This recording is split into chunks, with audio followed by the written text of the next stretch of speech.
Good morning, everyone, and welcome to the Mac and Jack Sports Show, streaming live on Facebook, YouTube, and Twitch. Mac Sports and the Northeast Streaming Sports Facebook pages. Please like, follow, and share our Facebook pages. Subscribe to the Northeast Streaming Sports YouTube channel for all the great Northeast Streaming Sports shows.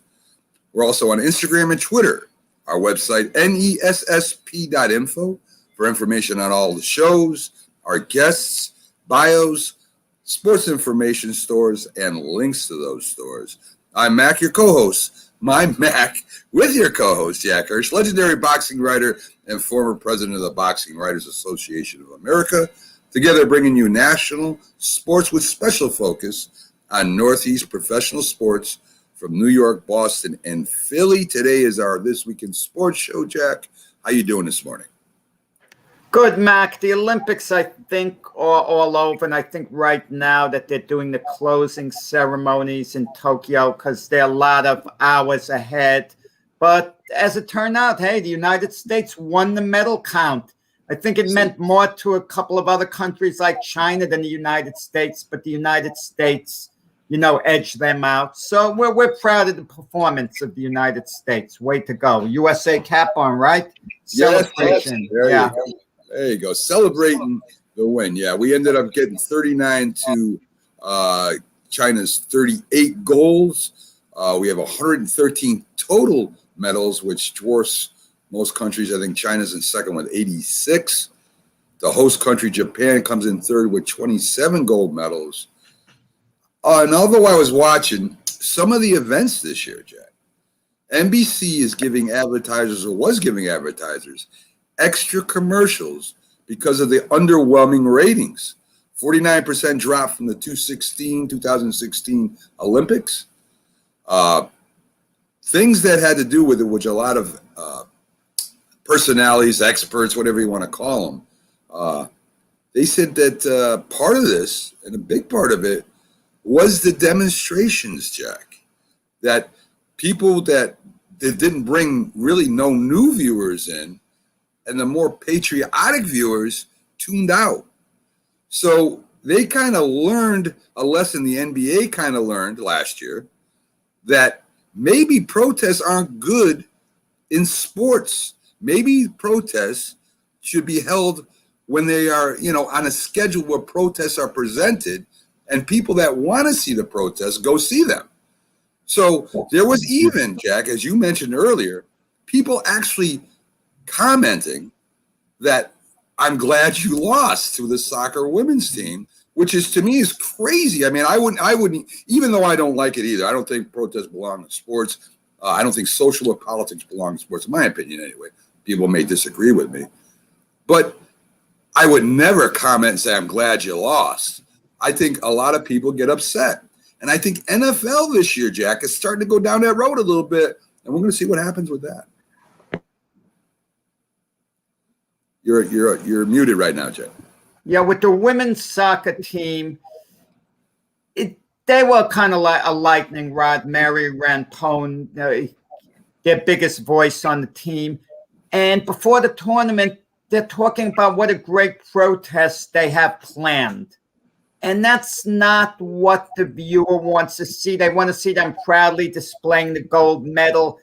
But by all means, athletes should be allowed to protest in the right situation, and sometimes maybe even in the sporting arena. That's not the point, but there's such a thing as overkill.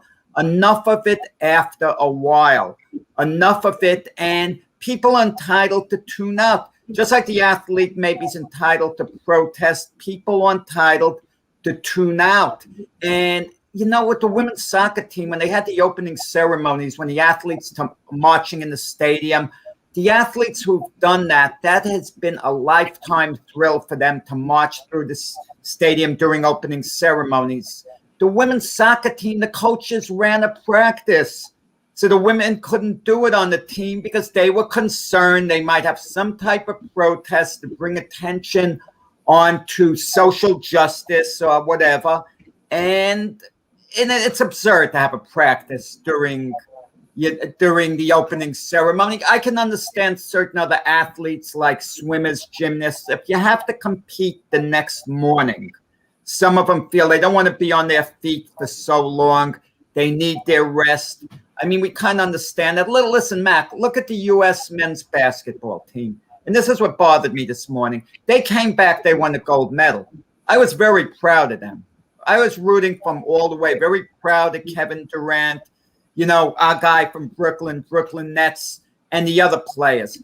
You know what they immediately did after not immediately after the game, but what I read just shortly ago?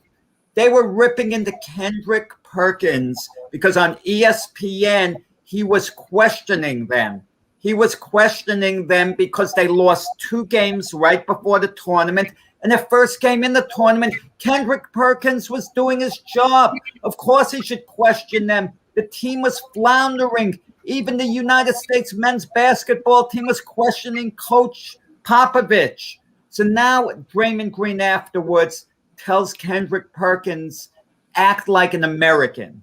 Like Kendrick Perkins is un-American because he's questioning the U.S. men's basketball team and criticizing them because they lost 3 games to inferior teams. I mean, Kendrick Perkins didn't do anything wrong. He was just doing his job. He was acting American. And the sensitivity level is crazy. I mean, in other words, to Draymond Green, what are we supposed to do? Act like Americans when we feel like it, okay? Kendrick Perkins, once again, did nothing wrong. He was just doing his job. You have every right to criticize and critique. Yeah. Yeah. And hey, listen, I agree. That's what he's getting paid to do. You know what's really interesting to me, Jack?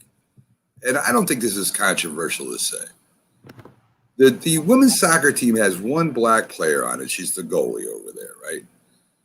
But the black Americans that won, and I'll give you 2 examples. You mentioned Durant. Durant was draped in an American flag when they won.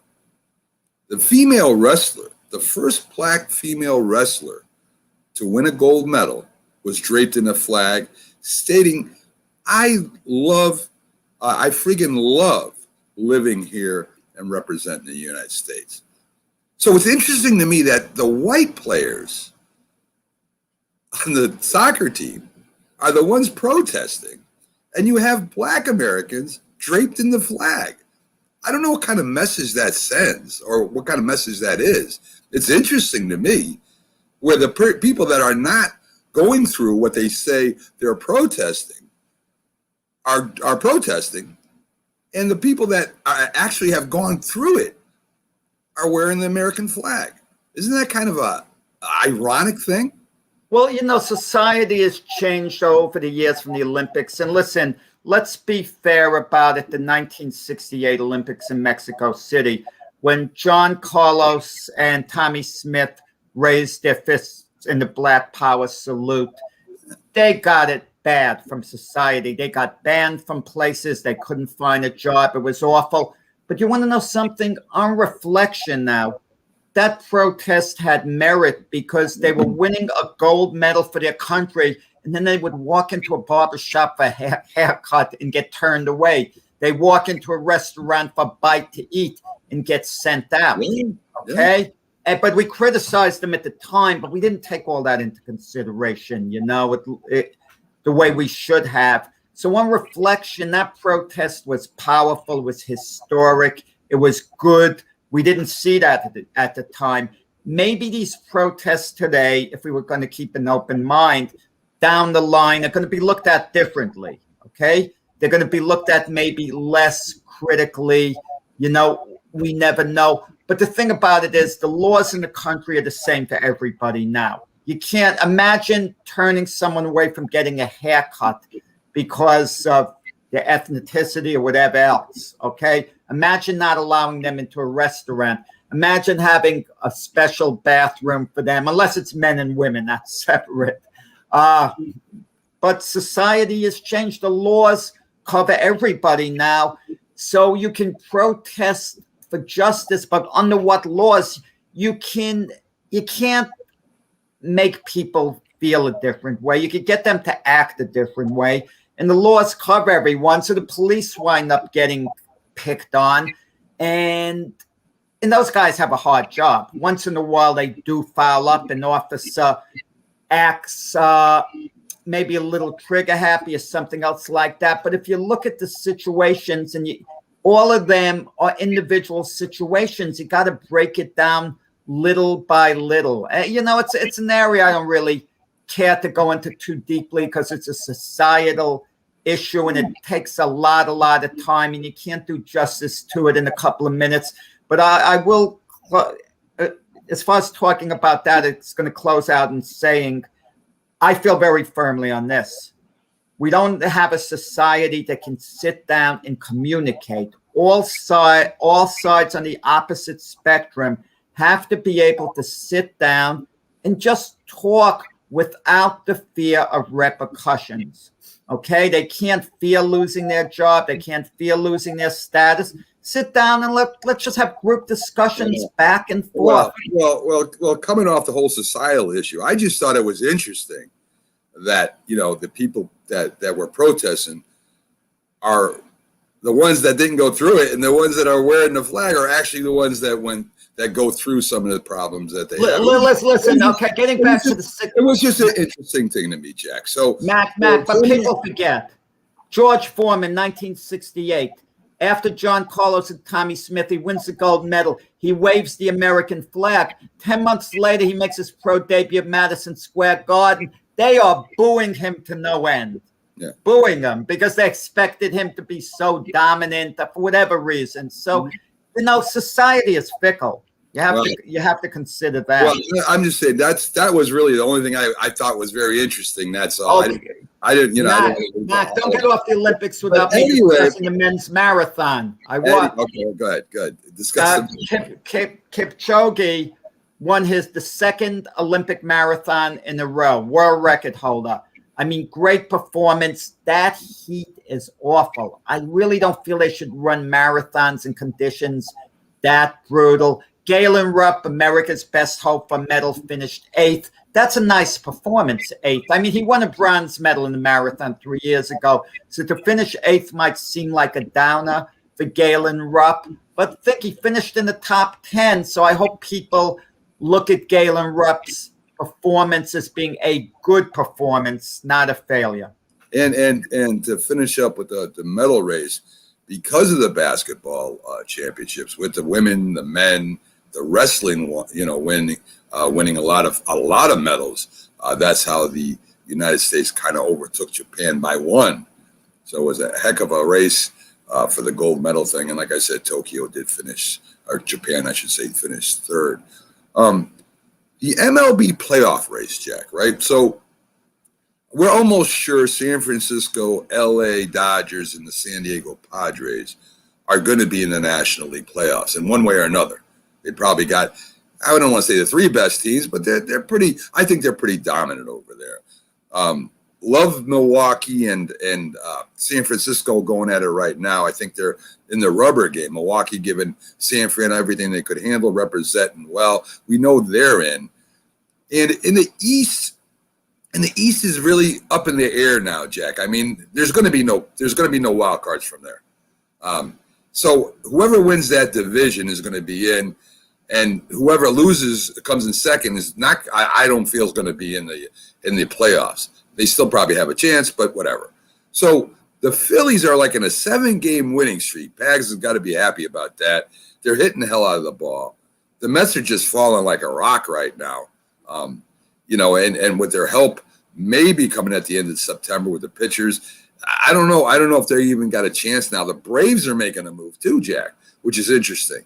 Well, So, Braves are 2 games out. Mets a game and a half behind the Phillies. right. So I mean, the Braves are making a move, and if the Phillies falter, the Braves might overtake. So you got a 3-team race, but the direction is going in right now. The Mets look like they're not going to make it this year, Jack, and it's a shame because I felt the Mets really had a chance at winning the division this year.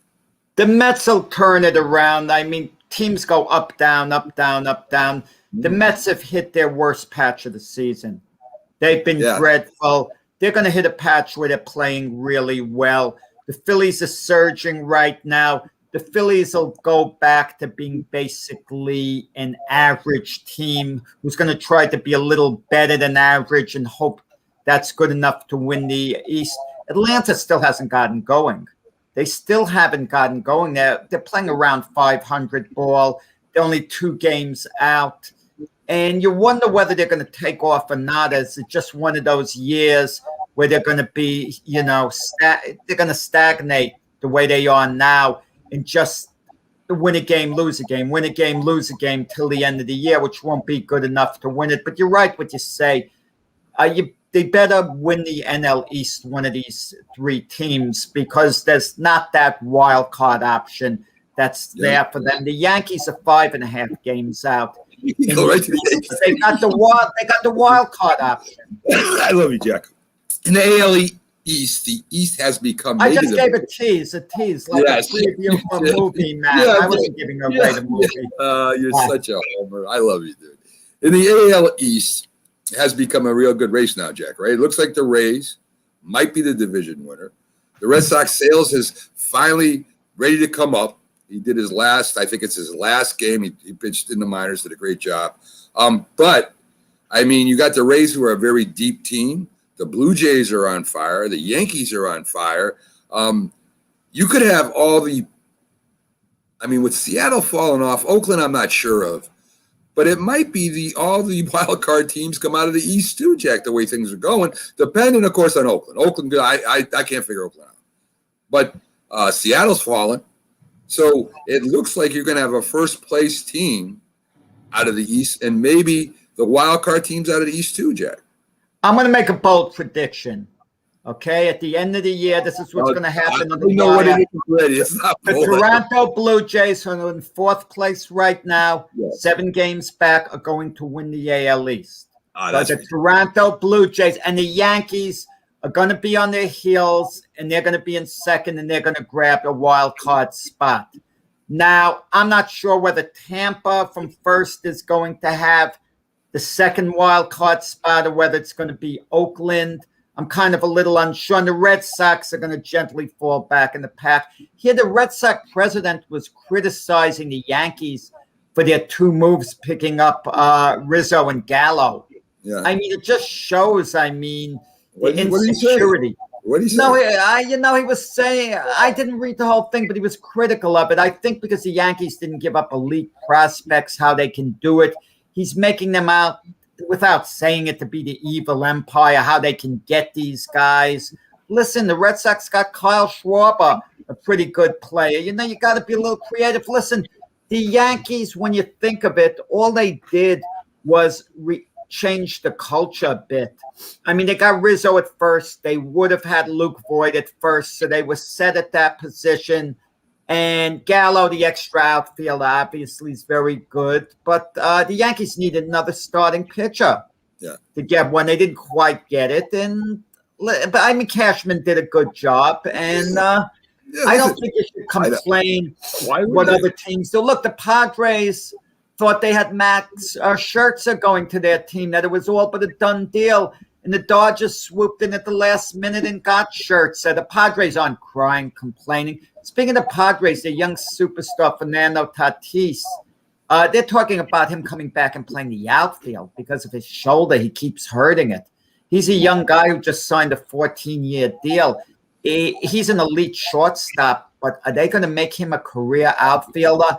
And one good thing that'll bring a smile to your face, Mac, one of your favorite players, John Carlos Stanton, they're actually going to play him in the outfield. They're listening. He was in right field. Yeah, they're listening to it. Right field, and Gardy got his BA up to 200. They're listening to 200 is no accomplishment.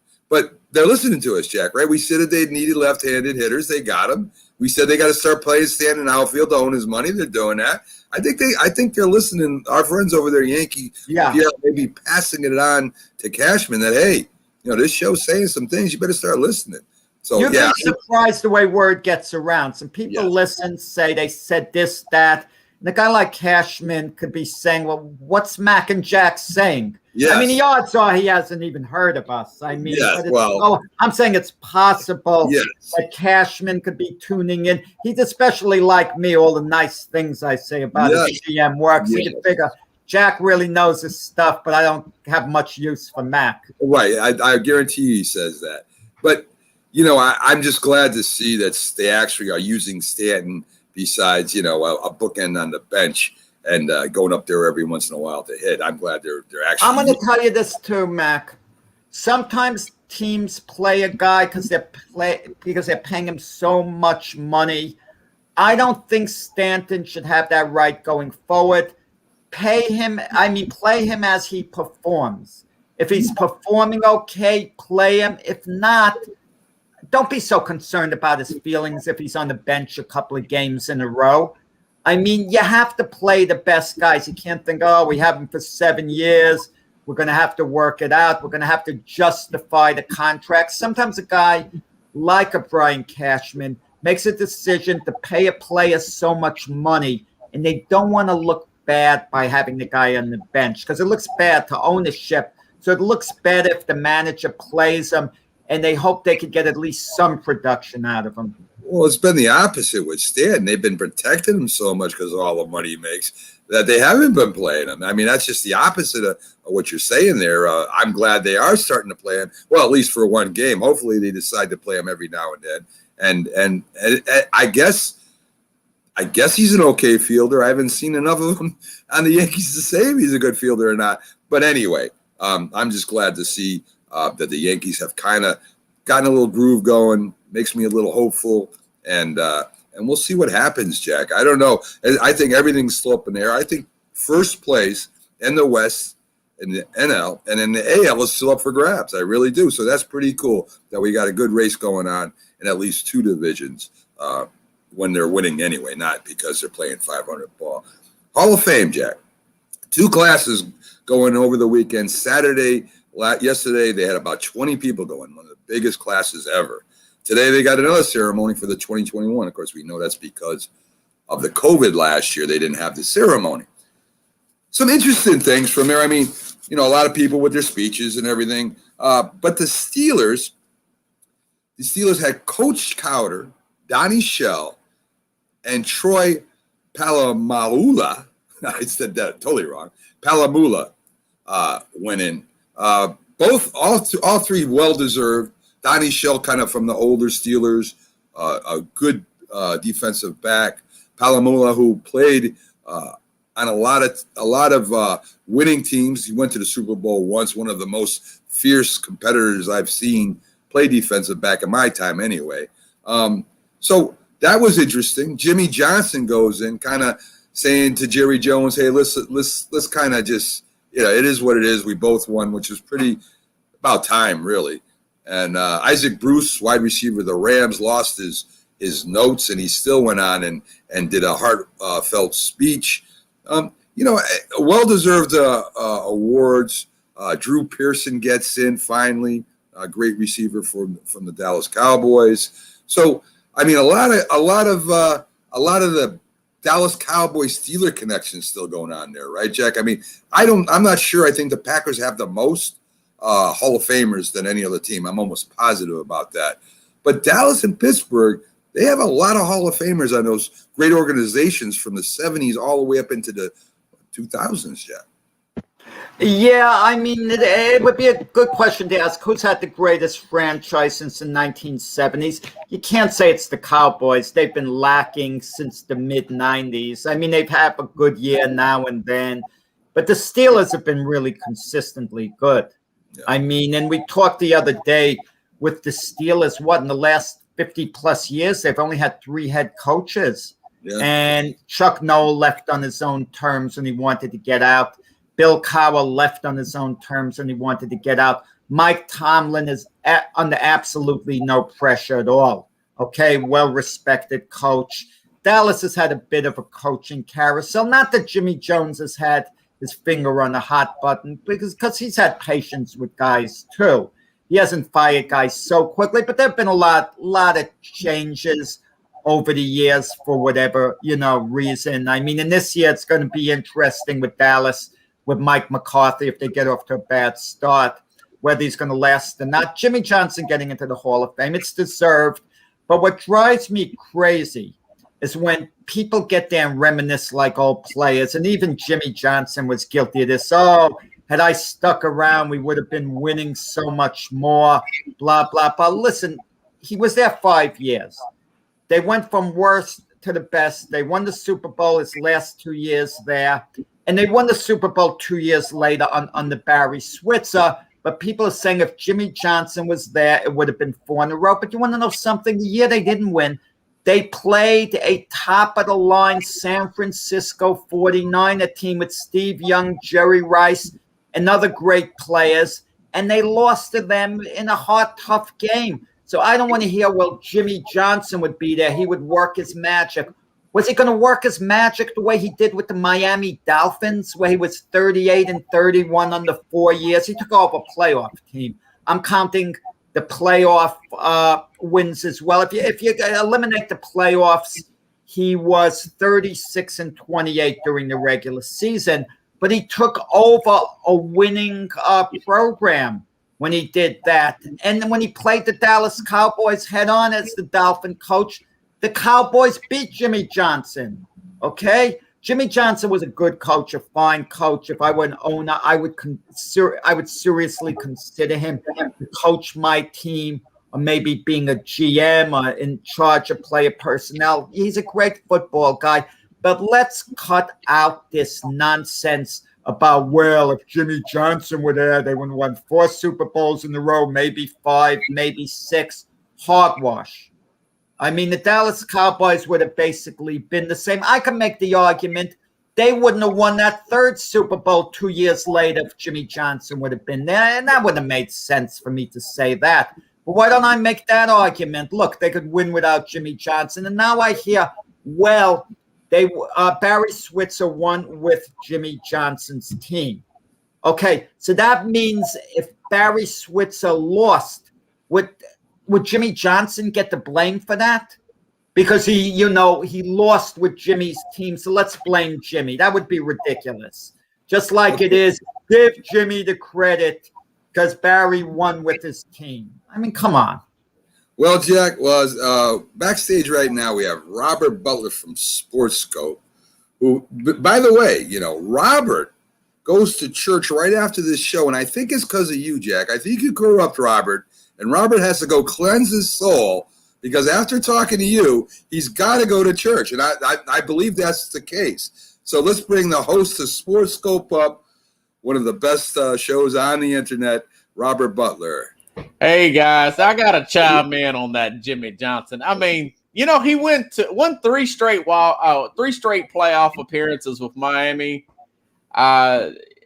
multiple Super Bowls, built that roster, won Coach of the Year in 1990. Said he slept in the office, cost him his marriage. And you're throwing rocks at this guy. I mean, my point is this. Wait a second. You say 3 straight Super Bowls with Miami. No, 3 wild cards with Miami. Before he took over as coach of the Miami Dolphins, how many times did the Dolphins make the playoffs in a row? I bet a lot of them. They probably had 8 playoff seasons in a row before Jimmy Johnson took over as head coach of the Miami Dolphins and did not make the playoffs the first year. So if you want to throw numbers and stats, Jimmy Johnson is a good coach, a very good coach. And I said he would be on my list if I were looking to hire a head coach. If I was an owner, someone gave me an NFL franchise, I had a younger version of Jimmy Johnson, and I bumped into him, I'd say, Jimmy, why don't you come by and interview for this job if you'd be interested? And he's Jack, a good coach, but I don't want to hear they would have won 4 Super Bowls in a row at all. Look, the Cowboys lost to a great San Francisco 49er team after they won 2 in a row, okay? They lost to a great 49er team. It was just a little bit better than them that year. I mean, no disgrace. And then the following year, they won it with Barry Switzer as the coach. So we give Barry Switzer no credit, right? We're giving Jimmy Johnson all the credit for when they won 2 years later on the Barry Switzer, but we're not giving Jimmy Johnson any of the blame when they lost. We're giving the blame to Barry Switzer, but none of the credit to Barry Switzer. Oh, wow. I didn't know Barry Switzer was in your family. Hey. No, Barry Switzer. You know, Robert, he does not like Jimmy Johnson. That's all. He just doesn't like Jimmy Well, listen. I don't got Jeff Coat on now, so I'm getting this out of the way now. But listen, if Mac wants to instigate later with Jim Jeffcoat, I'm just going to veer towards Bill Parcells, and Mac can't resist saying Bill Parcells is a much better coach than Jimmy Johnson. I disagree, guys, but go ahead, Mac. I'm sorry. Jimmy Johnson is a very good coach.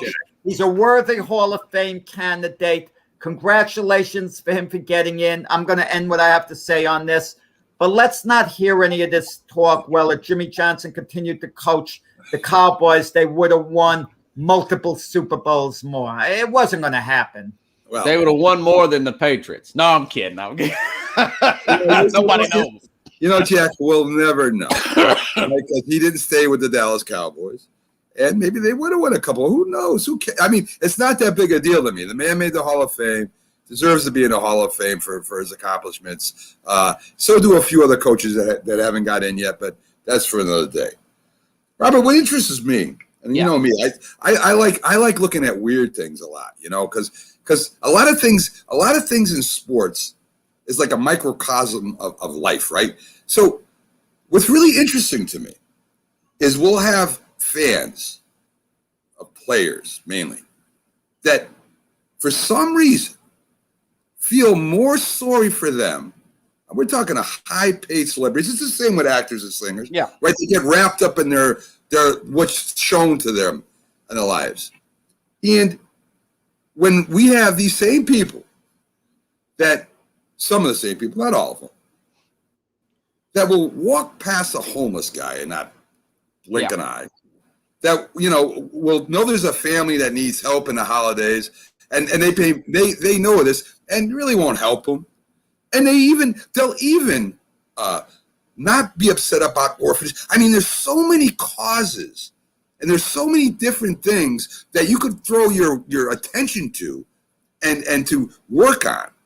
But they're more worried about Aaron Rodgers not getting his money, Watson having problems with the text. I mean, they're livid. They'll argue with me on the show in the comments about it. And I don't get that, because really we don't know who they are. And really they don't know us at all. They live in their own little bubble. Why do you think that is, Robert? I mean, we have enough problems in our little neighborhood that we could really get behind and feel sorry for and take action for. But we'd rather waste our time worrying about what Aaron Rodgers' life is, Watson is doing, Tom Brady when he was with the Patriots, the team didn't support him. What does it really matter? Why does it matter? I remember the other day I drove past a guy selling newspapers on the side of the road, man, and I was trying to think about what the Eagles could give up for Deshaun Watson. So you're right, man. I mean, it's just, even though I got a paper from him the other day and gave him a tip. There you go. I'm proud of you, Robert. It's just, I love relationships with people and what their thought process is. Don't get me wrong. You're an avid fan. I love you. But I mean, to really get into it and go into Twitter wars and go on shows and talk about, you know, I know it's news. I get it. It's the NFL or the whatever it is. I get it. They're celebrities. I get it. But it's the venom they have when you start saying, well, you know what I mean? It's just, it's just crazy. You follow them from when the time they get drafted. The guys bring great joy to your life during a 2 or 3 hour span during a day. You follow their ups and downs. You feel like you know them. You watch them on TV. You follow their career on the internet, their injuries. Sometimes we know where they play college. If it's a football player, we follow them through college. And you see the whole maturation process. And, you know, you feel like when they win, you win. Yeah. You know? That's Yeah. the best way I can explain it, Yeah. guys. People don't have a sense of reality sometimes. I Yeah. remember when Gil Hodges tragically died suddenly. A friend of mine calls me up. He says, "Did you hear? Gil Hodges died." He says that. And I'm thinking, what a shame, how terrible it is for his family. And my friend's next sentence was, "You think Berra's going to get the managing job?" I mean, come on. I remember being disgusted with the remark, but that's what so many people were thinking. Who's going to be the next Met manager? Yeah. You know, man just died. You know, it's devastating for his family. And oh, come on. It blows my mind sometimes about how people react to certain things. And this is another one, Robert. Yeah. Mental health issues. Now, me and Jack talked about this before, and I was trying to make a point. When we used to talk about mental health issues, right? We would talk about mental illness, PTSD, possible suicides, going to drugs, being in solitary, not wanting to be next to anybody, withdrawn from life. I mean, we even talked about Down syndrome and stuff like that as mental health issues, right? Now, and this comes to the forefront with the coach Simone Biles. Yeah. And she didn't want to compete because she had mental health issues. And it was pressure, she was saying. And it was, you know, the being under scrutiny. And I made the point, well, you know, everybody has pressures in life and everybody has anxiety and everybody, you know, that's part of living. That's part of doing things. And the spotlight is on them, yes, but, you know, competing in the Olympics and to go on commercials and get endorsements, of course the spotlight's going to be on you. And when she said she had mental health issues, she didn't go into solitary. She stayed with the team. She actually competed in the thing. And then she's posting on Instagram. Aaron Rodgers has now used that too. And Aaron Rodgers is playing golf on talk shows. What do you think this mental health issue is? This like a cover off, or I got pressure and I'm under the spotlight? I mean, is it really even a mental health issue? Right. Yeah. It's something as serious as mental health that this kind of come to the forefront. It's now becoming a card for, and mental health can be used as anxiety now. We talked about the tennis player, Naomi Osaka. You said because she didn't want to do interviews, she blamed that on mental health. And it is becoming a cop-out type of card. Now, her aunt passed, but you know, we all have, like you said, Mac, we all have problems. I mean, you got family members that are sick, and you have a family, a loved one go through something, or maybe a pet that died that you're very close, something like that, as minor as that, or something major that you may be dealing with. Your parent may be dealing with cancer. So now that gets thrown into the mental health thing. So the mental health can be anything. Yeah, mental health, if you ran over a cat on the way to work. I mean, Robert, it's unfortunate. When I thought of that, right, when somebody said mental health issues, and listen, she went through that scandal with the coach. I mean, Larry Nassar, yeah, but she continued competing. She continued winning, so she kind of put that to bed in some way, compartmentalized. No, you don't know the lingering effects. You can't say, well, she got over it. Check. I'm not saying. Let me finish, dude. I mean, I don't put that can of worms. From now on, when you say something, I want to just jump in there on you. Let me finish what I'm saying. She in some way compartmentalized this, so she could continue on, you know, competing, and that's got to be unbelievable to go through. So that I would consider a mental health issue. I would consider that a very strong mental health issue. But because you have pressure on being number one, or are people watching you, that to me is really not mental health. That's an anxiety. That's a expectation. And for Aaron Rodgers to use that because he broke up with his girlfriend, but yet they're still out there, Robert. And this is what kind of confuses me, because now as you said, we're taking what really used to be almost a specific thing, suicidal stuff, and now we're making it, well, you know, I'm anxious. It just doesn't seem right to me. It kind of makes, to me anyway, and this may be wrong to say, but it makes some other ones kind of, you know, put kind of to the side. I mean, this is, when you say mental health issues to me, you're saying something very, very, very hard, very specific, that has nothing to do whether you're anxious about whether you win or not, to me anyway. Yeah. Well, we're in a feel-good society today, guys. Mind, body, and spirit. Quite frankly, I do read a lot of motivational stuff and listening to what do you call self-help and all that. So I understand. And now it just seems like it's more fashionable to talk about stuff like that. You know, even if it's the minor of the minor, anything that makes you feel bad. You know, that's just kind of everybody gets a trophy society. And you being the old school guy, I understand. You got to departmentalize and push forward, but that's just not the way of the world now. I guess. I mean, yeah. I guess. So getting next to it, listen, the United States basketball team won the gold medal. They had a little rough patch in the beginning. And Jack made the point that if they didn't win, it probably would have been a huge disappointment, almost embarrassing. That's not the exact words he used, but that was expected that they win the gold medal every year because that's our game, right? So yeah, what's the pressure now on the United States team? If they didn't win the gold medal, it was not even worth going.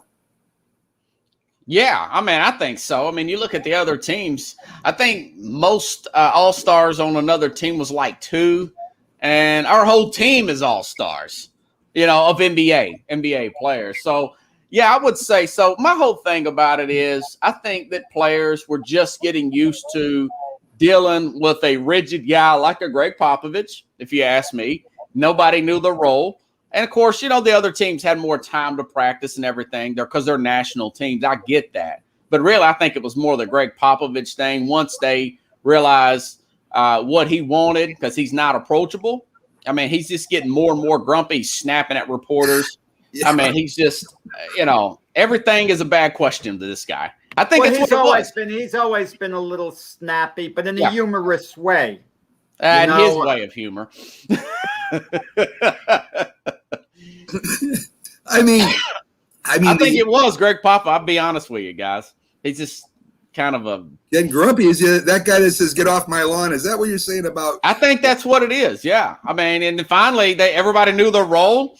Durant took over, and people got out of the way, and they got the win. What do you think of Draymond Green telling Kendrick Perkins, because Kendrick Perkins was critical of the team during the early losses, to act like an American? Yeah. Well, I mean, you know, they act like we're not supposed to criticize them at all. You know, it's just. It was interesting, and me and Jack talked about this too, where the players after they lost, I think they lost one of the last games, were saying that Popovich didn't know what he was doing, that he was running, you know, his offense from his team. And me and Jack are thinking, man, what else would he run? Is he going to run, you know, the Lakers offense? I mean, of course he's going to run that offense. And the man's a great coach. And you know, it's a matter of them listening, working as a team. And as you said, Durant just kind of taking over. You know, Durant's one of the greatest of all time. There's no doubt. No, I kind of wonder, fellas, going forward, the San Antonio Spurs. San Antonio itself isn't a destination city to go to, but the Spurs have a rich tradition with the 5 NBA titles. And Coach Popovich does have a very good reputation amongst the players. But you're one of the guys who played for him in this Olympics. What are they going to say to other potential free agents? Oh, you want to play for Coach Pop? He's so cool. Or are they going to say, nah, you won't like his style of play? He's a nice man, a nice guy, but you're really not going to want to play for him. So is that going to hurt the Spurs or help the Spurs a little bit going forward? Good question. Oh, I would imagine that with the Kawhi Leonard situation, it's probably hurt him. I mean, he's probably still lingering from that. I mean, his best players have been, you know, international guys that's played overseas. And, of course, David Robertson, you got to have some thick skin to deal with him. I mean, the way he's a little bit of a throwback guy, kind of a Bob Knight type of coach there. But, you know, I mean, he's getting up in age. I can see him retiring anytime now, honestly. It's good. Yeah, I mean, it's a good question and a good point. So to get a little lighter, what is up with women's beach volleyball, Robert? I mean you know, I watched the women's volleyball, the real volley indoor volleyball, and it was great. They won the gold. I do love volleyball for some reason. I played it. It's a backyard game. Anybody can play, and you have your team versus team and older guys falling down after they drink and can't hit the ball. It's a fun time, right? But I'm seriously, the women's volleyball team played excellent. But you look at the women's beach volleyball game. It's extremely popular. We don't see the men's beach volleyball game. Yeah. And it is an Olympic. Was there a men's beach volleyball team at all in the Olympics? I don't even know. Does anybody know? That's a question for Jack. I know you keep up with everything, brother. Was there a men's? I mean, beach volleyball, I have to admit, is a little out of my depth. I watch it for entertainment, not for a long period of time. If it's my best option when the TV set is on, I'm going to watch it. But why is beach volleyball more popular than indoor volleyball, traditional volleyball? I think because a lot of people play beach volleyball for recreation, so maybe they're thinking more viewers are going to like to tune into that. I don't know. Well, it's a sex appeal, and now some of the players around the other countries, they do not want to wear those uniforms. They don't want to wear those uniforms. One of the countries said they don't want to do that. They think it's too provocative and whatnot, and a little bit of and then they got fined for it. So I thought that's what you were getting at. Well, what gets me too is Mac during a production meeting said I would not be allowed to talk about the Sports Illustrated swimsuit issue. He said it's not a sport. Meanwhile, he's coming with beach volleyball with comparing, whatever.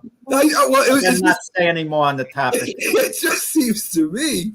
I mean, I know there's men's beach volleyball, but women's beach volleyball is very popular, and there has been women's beach volleyball, I think, for the last 4 Olympics, right?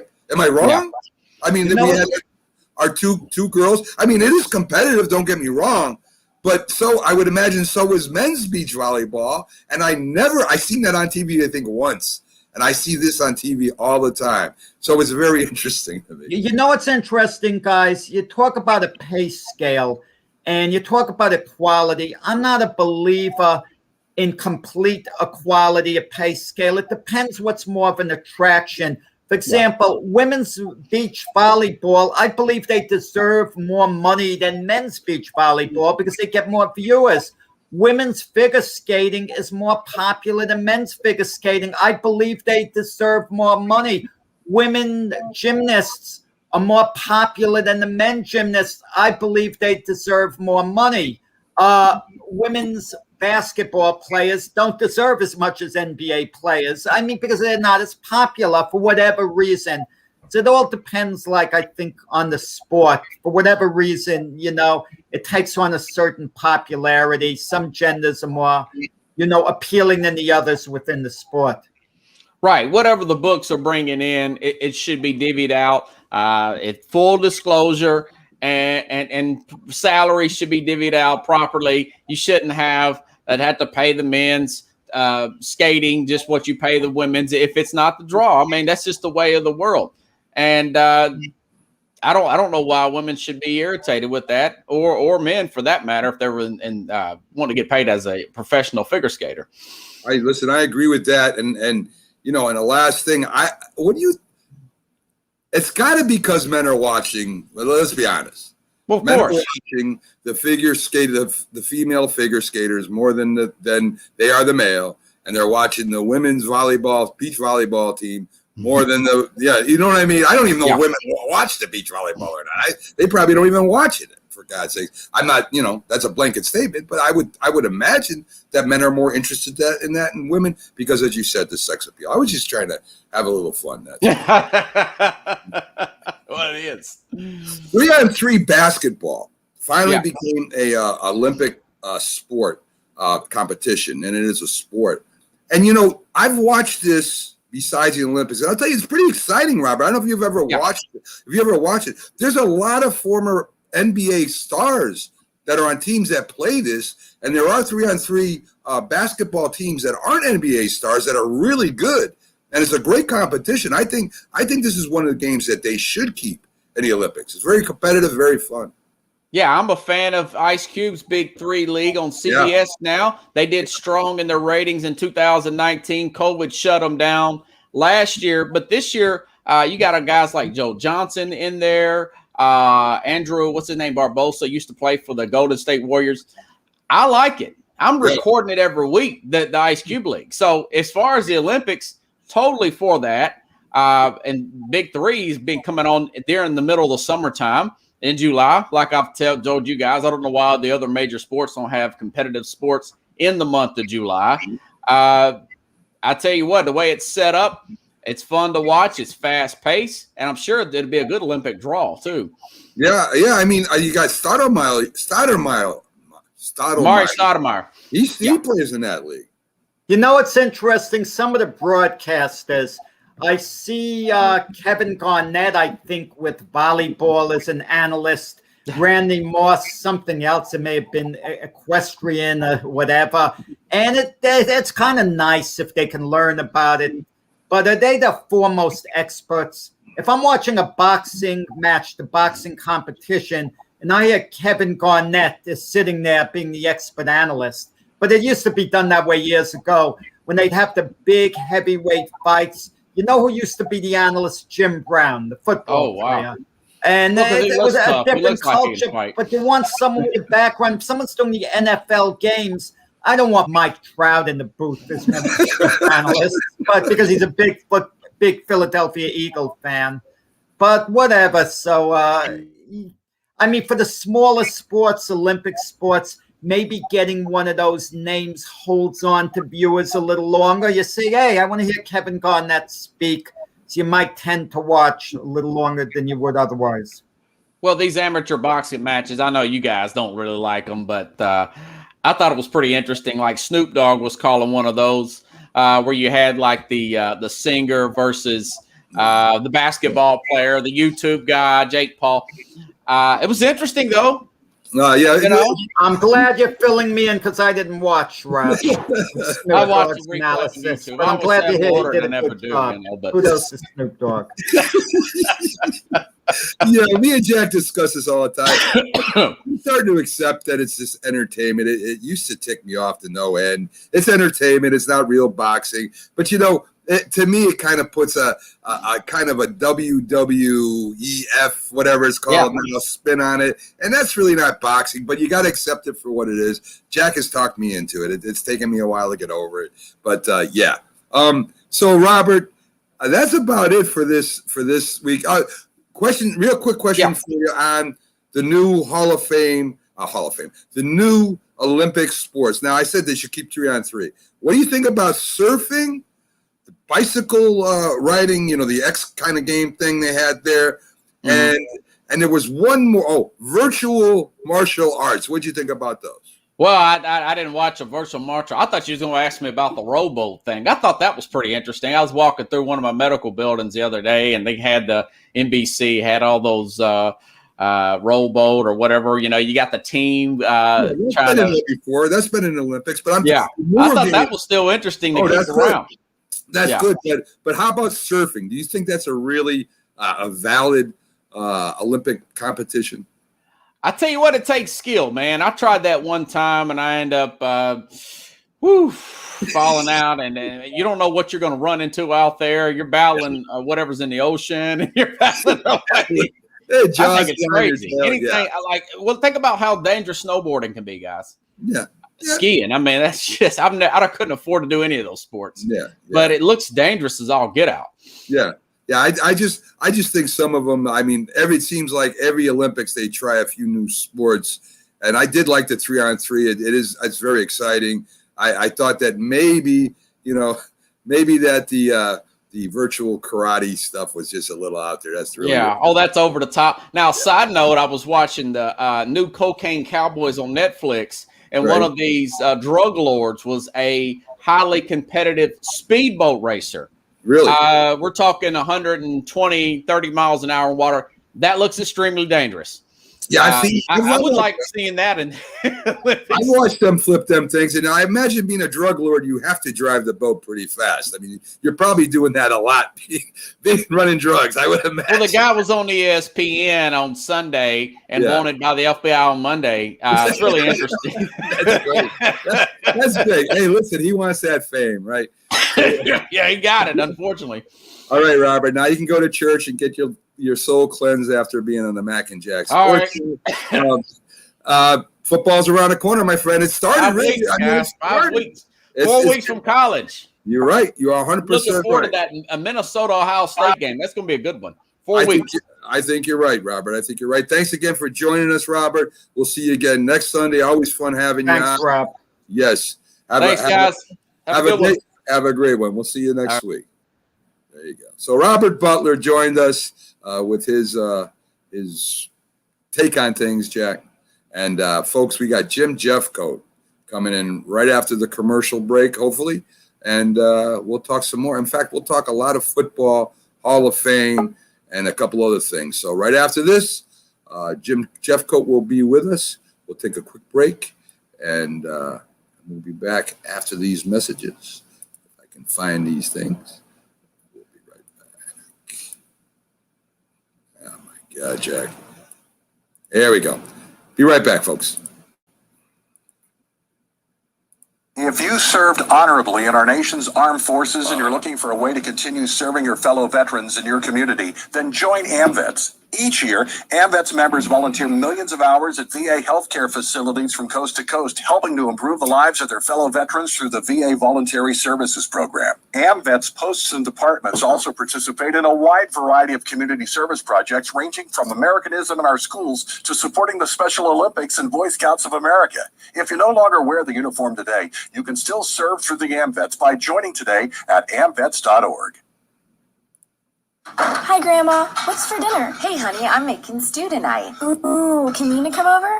I'm not sure about our new friend. I wonder if there's been any drinking going on. Alcohol at her age can lead to so many bad things. I've been meaning to ask you, what would happen if someone offered you a drink?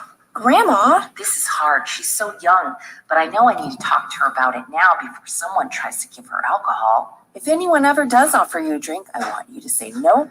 I have too much respect for my family, and I don't want to get in trouble. Okay. Really? I promise, Grandma. I love you too. Okay, how about tasting this stew and telling me what you think? Some children may try alcohol as young as 9 years old. It's not too early to talk about drinking. For tips on how to begin the conversation, visit underagedrinking.samhsa.gov. That's underagedrinking.samhsa.gov. This message brought to you by SAMHSA and this station. When you hear the word asthma, you probably think of shortness of breath, coughing, or inhalers. Lots of things can trigger asthma, but the fact is that asthma doesn't just attack, it can kill. But with proper medical management, asthma is controllable. If you experience shortness of breath, wheezing, tightness in your chest, or persistent nighttime coughing, you may have asthma. See your doctor and get the facts. You'll breathe easier. For more information, call 211 Infoline. A message from the Connecticut Department of Public Health, keeping Connecticut healthy. If you talk and they will hear you every single time. Oh, we're getting killed. Yeah, well, Kyle's not here. How come? Kicked off the team. Didn't Tim tell you? Kyle and some other kids got caught drinking beer in the park a couple of nights ago.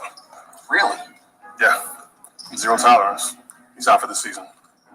Come on, it's the first offense, right? That we know of. But why should that matter? He knew not to drink. I've made it clear to Matt, that's what we expect from him. What have you said to Tim? Nothing really. You know, a lot of kids try it at this age, so. Yeah, well, a lot of kids don't try it too. I'm not saying that Matt's going to be this perfect kid, but if I don't tell him what we expect and why he shouldn't drink, how's he going to know? You think kids that age really listen? They never admit it, though, but they hear more than you think. Talk. They hear you. For more information about talking with kids about underage drinking, visit underagedrinking.samhsa.gov. Try.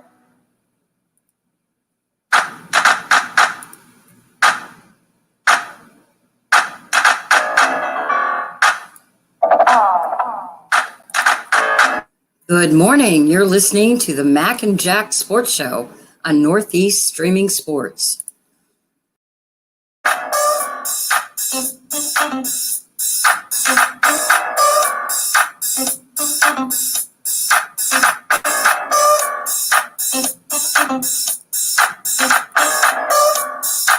Good morning, everyone, and welcome back to the Mac and Jack Sports Show. We're on live Wednesday through Sunday, 8 to 10 a.m. This is our Sunday show, This Week in Sports, where we kind of look at some of the biggest topics in sports of the week.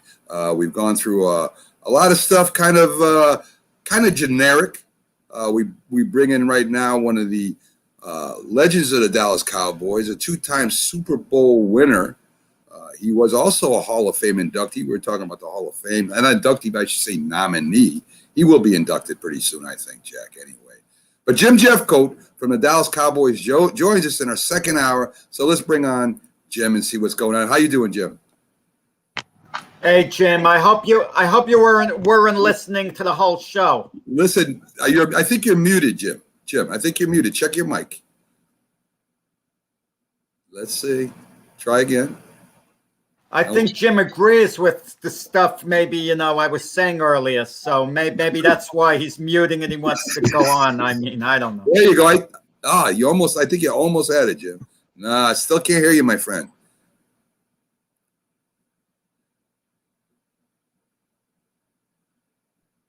Why don't you try, Jim?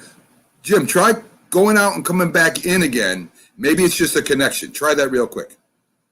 All right, so while we're waiting for Jim to come back in, it's the internet, folks. I mean, you're live, and the connections sometimes don't work out like they should. Let me see. I just got Buzz. Okay, thank you. So Philly guy, later this week is Jack will be taking off Friday. I got Jamie Pags, the Philly guy, will fill in his guest. And here comes Jimmy, and let's hope we can hear him this time. Is it working now? There you go. Sometimes it's just a connection. It's Jack. Jack did this to me this morning. About the Cowboys, about the Hall of Fame. I know it's you, Jack. I don't know what you're listening to early in the show, but Mac was kind of provoking, instigating me as far as Jimmy Johnson went. And I just wanted for the record to say Jimmy Johnson is an excellent coach. He's an excellent coach. Wow. My beef is this. I don't want to hear, had he remained as coach of the Cowboys, the Cowboys would have won a few more Super Bowls. But this is what bothers me. Barry Switzer wins a Super Bowl. It's with Jimmy's players. So Jimmy gets the credit.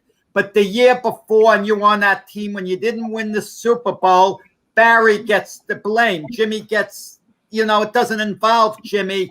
Listen, the reason you didn't three-peat, you lost to a great San Francisco 49er team in the NFC Championship game. Because as I can recall, you got off to a terrible start that game. And by the time the Cowboys got it together, you were actually outplaying the 49ers and manhandling them, but you dug yourself a hole. And that could have happened under any coach. It could have, but the likelihood that it happened under Jimmy was less because that was Jimmy's team. And Jimmy understood that team. And that's not a knock against Barry, but that was Jimmy's team. Those players were Jimmy's players. He had basically raised those players to do what he wanted done. And he would have figured a way to motivate them. That's what Jimmy was really great at. He wasn't a great X and O's guy like Coach Landry. What Jimmy was a great motivator, and he had that charisma about him. And I really do believe we would have won 3 Super Bowls with Jimmy. You would have won the Super Bowl had you gotten by the 49ers, without a doubt, okay? Yeah. But the 49ers had a terrific team. Your Cowboy team didn't just lose to an ordinary team. They had terrific big game players, Hall of Famers on that team. So did the Cowboys. And yeah. you look at it, Jack, is we beat that same team twice in a row in San Francisco and in Dallas. Who's to say we wouldn't have beat them again in San Francisco or Dallas? That was the key factor, was Jimmy's motivation. He would have had us so geared up, it would have been unbelievable. He would have, but that wasn't his thing. He didn't really care about winning 3 in a row. That wasn't as big to him, and that wasn't a big motivation for him. If you looked at his history, like I've said before, he never stayed any place more than 5 years. That was just the way he was. He was kind of, a guy that got the job done and then got out. he said basically why he did that. He said that players get tired of hearing what he had to say, and he didn't have any new things. Okay, just one last thing on this from my perspective. Had Jerry Jones made very nice to Jimmy, did everything he could to accommodate him, been the perfect gentleman all along, and his biggest goal was to keep it all together. Let's make Jimmy happy. I'll do whatever it takes. Would Jimmy have hung around? Was his bond with the players that strong where he reluctantly would have said, how can I leave this situation, even though I want to go to Miami? You know, I love the city of Miami, the climate, the whole thing. Would he have stuck around with the Dallas Cowboys? Or was his exit plan set on a personal level? Because, yeah, you have a life to live. Jack, you make an excellent point. I think what happened, in my personal opinion, is egos got in the way. Jerry's ego, because obviously Jerry's been very successful in the business world. And you got to give Jerry credit, because now the Cowboys in the COVID era went up 14% in value. That shows you what kind of businessman Jerry is. And Jimmy being a coach, and Jerry had made promises to him if he won, rebuilt the Cowboys that weren't taken care of. That's the thing you got to understand. These two guys have huge egos. That's why they've had success. They won national championships in college together. But you didn't answer my question, Jim. I mean, would he have hung around? Had Jerry done everything possible to accommodate him? Made him the highest paid coach in the NFL. I really do think he would have stood. But I don't think he would have been a long term. I don't foresee Jimmy being with the Cowboys for 10, 15 years, 20 years. I think, he had a shelf life of about 5 or 6. That's what I thought. Maybe that if he would have won the 3rd Super Bowl in a row, I think he would have went somewhere else. That's just his personality. Speaking of the Hall of Fame, of course, Pittsburgh won the game 16-3, preseason game. You're not really looking to win. You're looking to see what your players can do. A lot of backups and rookies, and maybe get the vets in there, get the legs underneath them. But in the Hall of Fame, not only Jimmy Johnson went in, Cliff Harris, a defensive back for Dallas Cowboys, went in. A great player for a lot of years for Dallas. Drew Pearson finally gets in. You play, I think, 1 year with him, if I'm not correct. Yeah, if I'm correct. That's correct. And I mean, that was a Dallas Cowboys primary receiver through all those 70 teams when they went to the Super Bowl. So I think it was well deserved.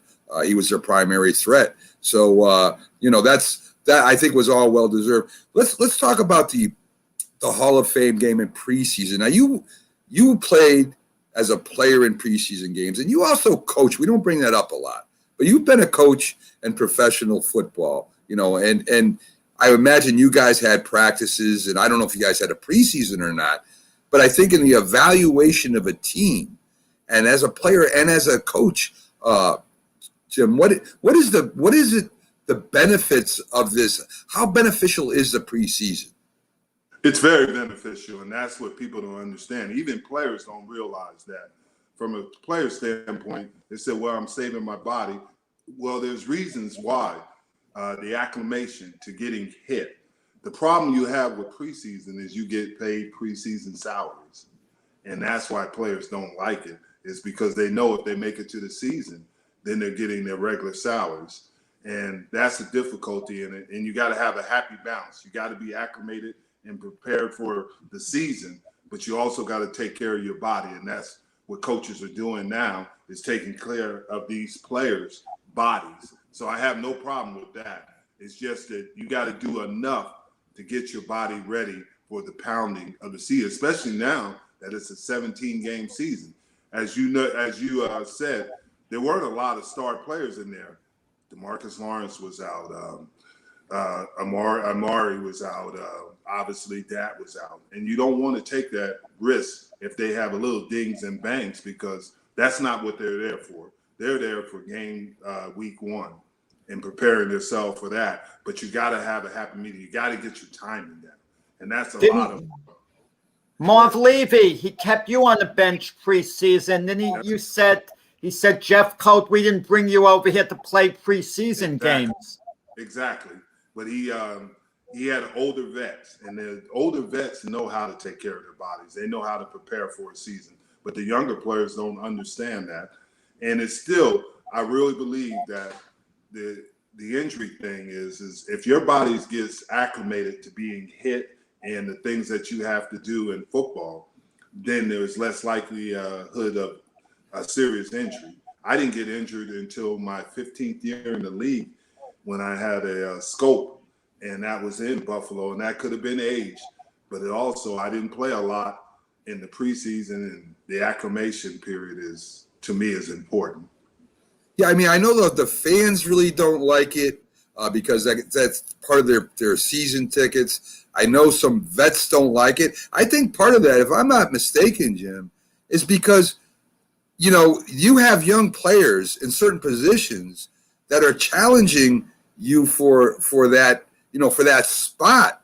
And I don't think the vets want all those preseason games because honestly, it takes away the opportunity for the younger players to come in and take their spots. So I can see why the vets wouldn't like it either. But I think as a coach, as you were a coach and you played for a lot of different coaches, I mean, this is maybe the only real time that they get to see these athletes at full speed. Exactly. Playing. I don't even care if it's against other college football players. Still, the game itself, the reads, how they work as a unit, the chemistry, you can't reproduce that in practice. Let me put it this way, and I'm going to use 3 examples. Carl Mecklenburg was a late-round pick for the Denver Broncos. Turned out to be a tremendous player. In this day and age, it would have been harder on Carl Mecklenburg to show the things that he did. He might have got to play in the preseason games, but in practice and the way practice are done these days, it might have been harder for him to stand out. Richard Dent, who's a Hall of Famer, was a late-round pick. He was in the same year I am, 1983. And those players, Leon Lett, and I'm using these as examples because these are players that, excelled at football. Terrell Davis is another one. So that's why preseason is important. You can see these players perform, like you said, at a high speed. And some of them don't get that opportunity in practice anymore. So now they got to go into the game and they got to perform and they got to show out. They got to open the eyes of coaches because that's the only way they have the opportunity to evaluate them. Open tryouts exist. Let's say a semi-pro league. There might be actually one player in the whole league who has this great untapped potential. Is there such thing as a team holding an open tryout where all the guys can come and they run through drills? And if they see a guy with potential, what do you do with him?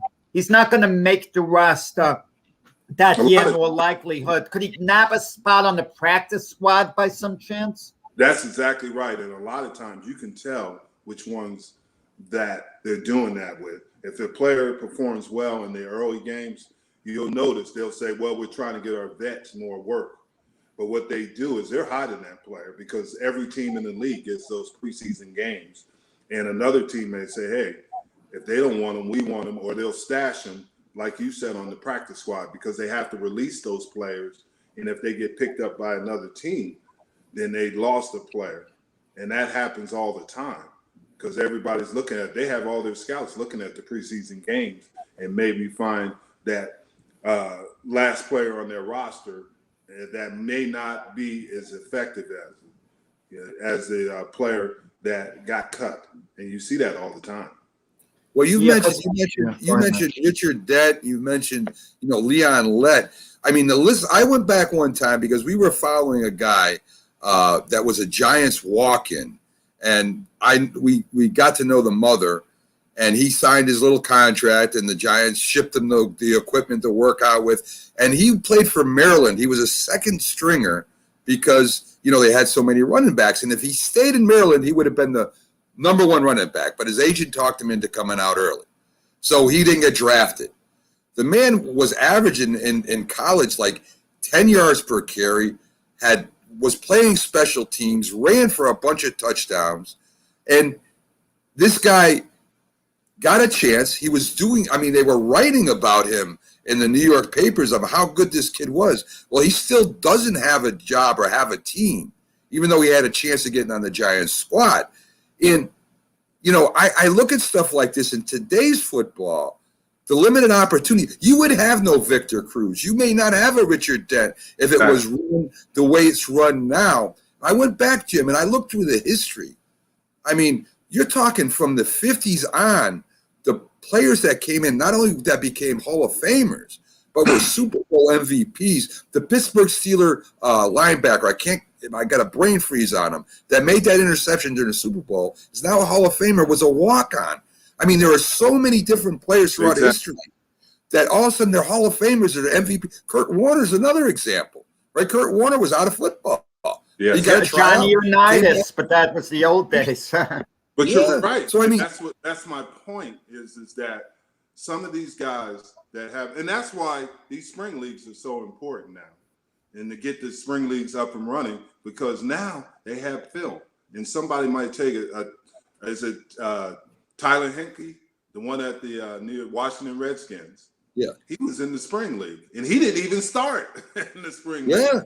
And I mean, it gave him opportunities. And I was watching, my son plays in the CFL, and I was watching all these players that were in the XFL. Now they're up there in Canada just trying to keep the hope alive and the dream alive.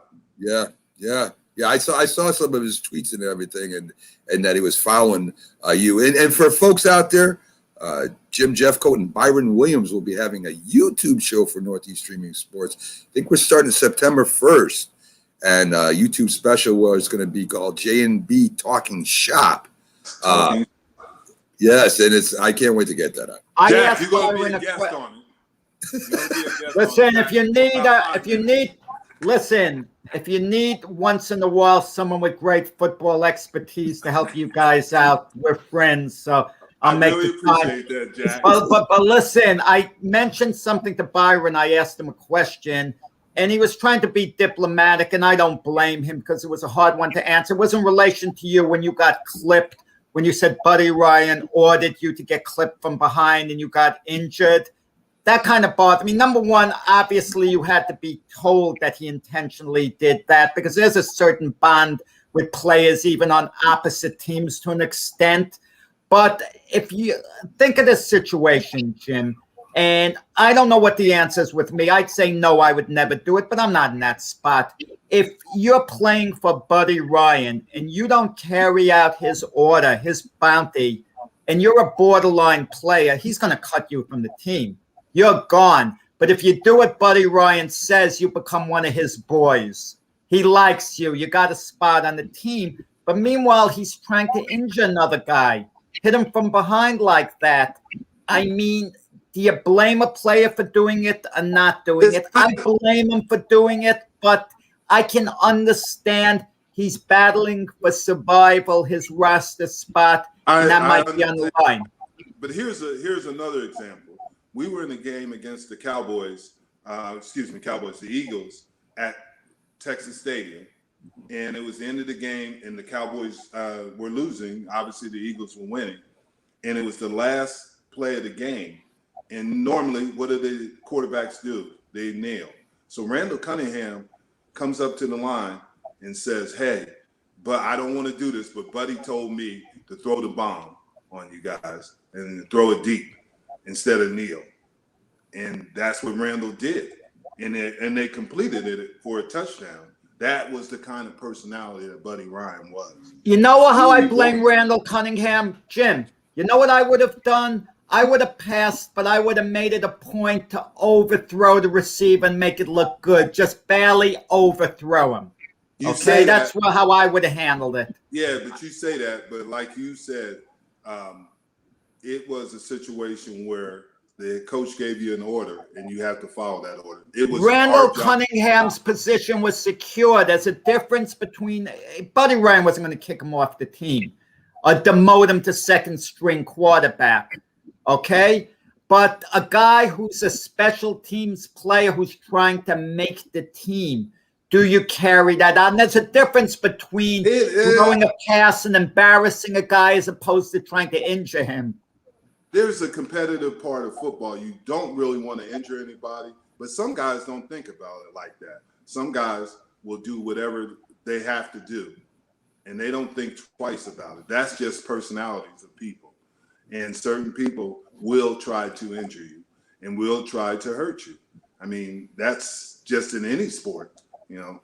How do you think a pitcher going throwing a 100-mile-per-hour pitch, and he's going at a batter's head because he just hit a home run? I mean, things like that. It's in every sport. Some people will do that to you, and they will damage you. You know, not and some of the majority of people think about it, and they wouldn't do it on purpose. But some people will take that shot, and that's what you have to be careful. And you have to be careful of those type of players. Yeah, I mean, you get the reputation. It goes around the league pretty quick. Who's a dirty player? Who's not? I mean, you know, Conrad Dobler to Bill Romanowski. I mean, people talk. They know how, you know, that somebody puts that little extra thing into what they're doing as opposed to playing the game. I mean, they know. You know, who I respected, Jim, was like a Dick Butkus. He didn't have to play dirty. He was just a monster. And he's going to hit you hard as he can and knock you the next week. He doesn't have to be dirty. Not that he won't retaliate. Not that he wasn't mean. But he wasn't intentionally going to poke you in the eye or anything. You know what I mean? That kind of player I respect, you know? Yeah, Walter Paytons of the world. Right. Let me tell you the dirtiest. Yeah. I always think of one of the dirtiest plays that worked. There was such an injustice. The Kansas City Chiefs are playing the Oakland Raiders. Back in the old days, they had a fierce rivalry. And the Kansas City Chiefs, their quarterback, Len Dawson, they have 4th and 6. He runs a bootleg at the end of the game, gets a first down, game over, hits the deck, you know, waiting to be touched. Game's over, you know, not enough time left. Ben Davidson is trailing the play for the Raiders. He does a forward roll on the back of Len Dawson instead of just tapping him. So Otis Taylor, the great wide receiver, the Chiefs, wants to defend his quarterback. He grabs Ben Davidson and starts beating on him. 2 flags are thrown, offsetting penalties. The Chiefs have to run the play over. They don't get a first down. And what winds up happening, the Raiders get a tie out of the game, and they changed the rule after the game. Talk about evil prevailing. It really prevailed in that spot. Yeah, Jack, I was 4 years old when that happened. Jack was 35. I was a mature young man, so I remember clearly. No, but hey, listen, I'll tell you, I'll take old school. You know something too, Jim? The rules have changed, and yet, you know, they for some reason the coaches thought that it was a good idea to let the kids lead with their helmets. Because when I played football, I think when you started to, we had the old web in the helmet, the old straps that was kind of like a dome. Right now here comes technology. They got the air pads and the gel pads and the helmets so they thought it was okay to let the kids just charge head first into things and forgot to teach them how to tackle correctly. And so now we have the concussion thing, and they say you can't hit somebody high, but you can hit them at the knees. And I've heard some wide receivers and running backs, and of course defensive linemen hate it when you go at their knees, that they'd rather get a concussion than somebody take their knees, because they may be out of football if you get hit in the knees, as opposed to a concussion coming out for a week or two. What they teach now is a strike zone, and you're supposed to tackle them in that strike zone. And you're right, it's above the knee to the chest, and it's hard because when you're going that fast, you don't think about those things. All you're thinking about is making the play, and I think it's more difficult to tackle now. A lot of people are going to Seattle Seahawks put out a film a couple of years on rugby tackling and tackling and rolling and things of that nature. But I think it's more difficult to play football now than it ever has been because of all the rules. I mean, I see you sack a quarterback and you still can get a penalty for roughing the quarterback. I can't understand that one. And various things. And I understand it's the safety of the players. That's not what I'm complaining about. But some of it is, some of it is football. That's just football. I mean, the hitting, the running, and things of that nature. These things are a part of it. I think you're going to agree with me on this. I'm proposing a rule change, and I'm serious about it. If a quarterback's taking off and he's running towards the sideline, there should be a deception rule. because if you're chasing him, you're going full speed. And it's very difficult to take your foot off the accelerator, but you have to find a way to do it as he's going out of bounds. And all of a sudden, he's tiptoeing the line and not running out of bounds the way he was faking like he was going to do. So I think when the quarterback's running towards the sideline directly on a certain angle, that should be it. That should be like the infield fly rule in baseball. He's automatically out of bounds. So this way you don't have to worry about if you let up a little and he escapes, okay? What do you think of that? In ways, I do agree with you, Jack, but you got to understand, once that quarterback passes the line of scrimmage, he becomes a runner. But I know what you're saying. If he goes to the sideline and then comes back in and starts running, then he's fair game. He should be fair game, but you don't know if he's going to go out of bounds or is he going to continue to run. That's difficult. That's a referee's decision on, is this guy trying to honestly go out of bounds, or is he still in there in an active runner? And that's the decision, like you said, that players have to make in a split second, and that's tough. That's tough. You know, the way I look at it is I'm going to hit him anyway. And Hey, Jim, one last thing before we go to break, and then we'll push on to the NFC North. My suggestion is, for as far as all the concussions, as far as all these rules, take the helmets off, take the shoulder pads off, and let's play football. I guarantee you, people will not be leading with their head anymore. I guarantee that they will tackle a lot different. I guarantee it. Of course, they won't do that because they don't look like, the warriors they do with the helmets and shoulder pads. But I think that would solve the whole problem. Folks, we're going to be right back after these messages. We're going to get into the NFC North. Interesting division this year with all the developments over there, new coaches, quarterbacks mad, quarterbacks coming in, maybe going, staying. We don't know. But we're going to have a fun time trying to break this all down. So we're going to come right back with our last break here. In 1 second, we'll be right back, folks.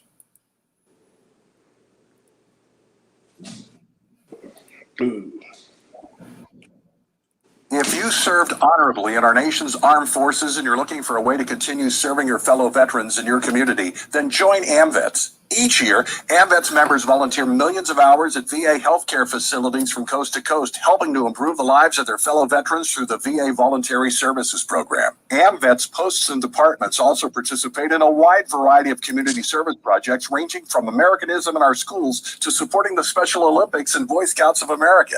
If you no longer wear the uniform today, you can still serve through the AMVETS by joining today at amvets.org. We all make choices. When it comes to alcohol, kids make choices whether to drink or not. Bye-bye. Remember, I'm going to Alex's party tonight and sleeping over. Hey, have a seat for a second. Remind me about that party again. And adults make choices whether to talk about it. That's true of parents and every other trusted adult in a kid's life. Kids want to know our expectations when it comes to alcohol and other drugs. They want guidance and honest answers to their questions. And it makes a difference when the message is consistent and part of everyday conversations. So talk with your kids and help lead them on a positive path. Because when you talk, they hear you. For more information about talking with your kids about underage use of alcohol and other drugs, visit underagedrinking.samhsa.gov. If you talk and they will hear you every single time. Oh, we're getting killed. Yeah, well, Kyle's not here. How come? Kicked off the team. Didn't Tim tell you? Kyle and some other kids got caught drinking beer in the park a couple of nights ago. Really? Yeah. Zero tolerance. He's out for the season. Come on, it's a first offense, right? That we know of. But why should that matter? He knew not to drink. I made it clear to Matt, that's what we expect from him. What have you said to Tim? Nothing really. You know, a lot of kids try it at this age, so. Yeah, well, a lot of kids don't try it too. I'm not saying that Matt's going to be this perfect kid, but if I don't tell him what we expect and why he shouldn't drink, how's he going to know? You think kids that age really listen? They never admit it, though, but they hear more than you think. Talk. They hear you. For more information about talking with kids about underage drinking, visit underagedrinking.samhsa.gov. Try. can see right now, without LeBron, Lakers are struggling. Let me tell you about a team I hate, all right? I know the Dallas Cowboys fan is here, so I had to make sure he knew how much I hate this team. I'm ready. I've often said that the people who run baseball, they try very hard to ruin it.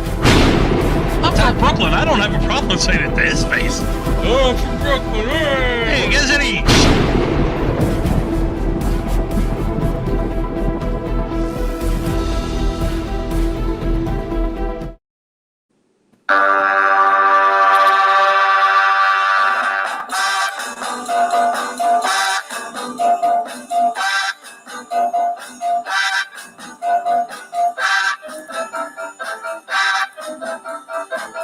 Good morning, everyone, and welcome back to the Mac and Jack Sports Show, where I went live Wednesday through Sunday, 8 to 10 a.m. I'm your host, Mac, with your co-host, Jack Hirsch and Jim Jeffcoat. And, folks, we're becoming the NFC North Division this year. We just went over the NFC East, and let's see if I can find it, guys. Some of our predictions anyway. So, We've had a few things we've gone over in AFC North. We had the Browns, Steelers, Ravens, and Bengals. And this is by an average, folks. These aren't necessarily our one-on-one picks. In the East, we had the Bills, the Patriots, the Dolphins, and the Jets. In the West, we had KC, San Diego, the Raiders, and Denver. And then in the East, we just finished up. And let's see if I can find that. Yes, we had Washington 7-10, Dallas 11-6, Giants at 12-5. I can't believe it was that high, but we'll see what happens. And Philadelphia, even though Jim had him 0-16, we got him up to 5-12 somehow. I'm adjusting my pick before the season begins. I would have loved for Jim to have had the opportunity to play under Joe Judge, and Joe Judge disciplining him, making him run the sprints, do the push-ups. Second-year coach, that is. Okay, Mac and myself got into it during the week. Mac thought it was wonderful what Joe Judge did. You an assistant coach. Wait a second. How would you feel as an assistant coach, you being sent off the field with the other assistant coaches? That's diminishing you guys. Win sprints, push-ups. He's with them for the second year in a row. Talk to him. Deal with him like men. Jack, I played for Coach Landry, Tom Landry, and Jimmy Johnson. You think we didn't have days like that? Do you really think that we didn't have to do I that? could guarantee you this, Jim. If Troy Aikman was at the bottom of the pile, you would be pulling him out. Even though he was on the opposite end, the offensive side, you would see Troy Aikman wasn't getting hurt. You would shield him to safety. I might have took a punch at him, swing at him. I was No, you would have gone at it with Michael Irvin, maybe, not Troy Aikman. It's not powder puff football anymore. Well, it is powder puff football. But you don't have to make them the wind sprints, the push-ups. You guys have to be doing that anyway. I've done that. I've done that. That's nothing new. That's old school.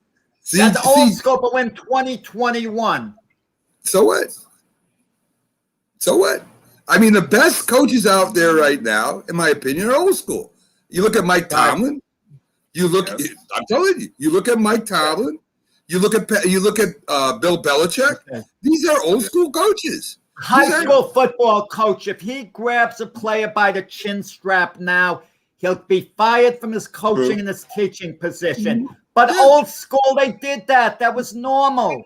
Well, we're at a politically correct era where we can't do things, and football is a violent sport.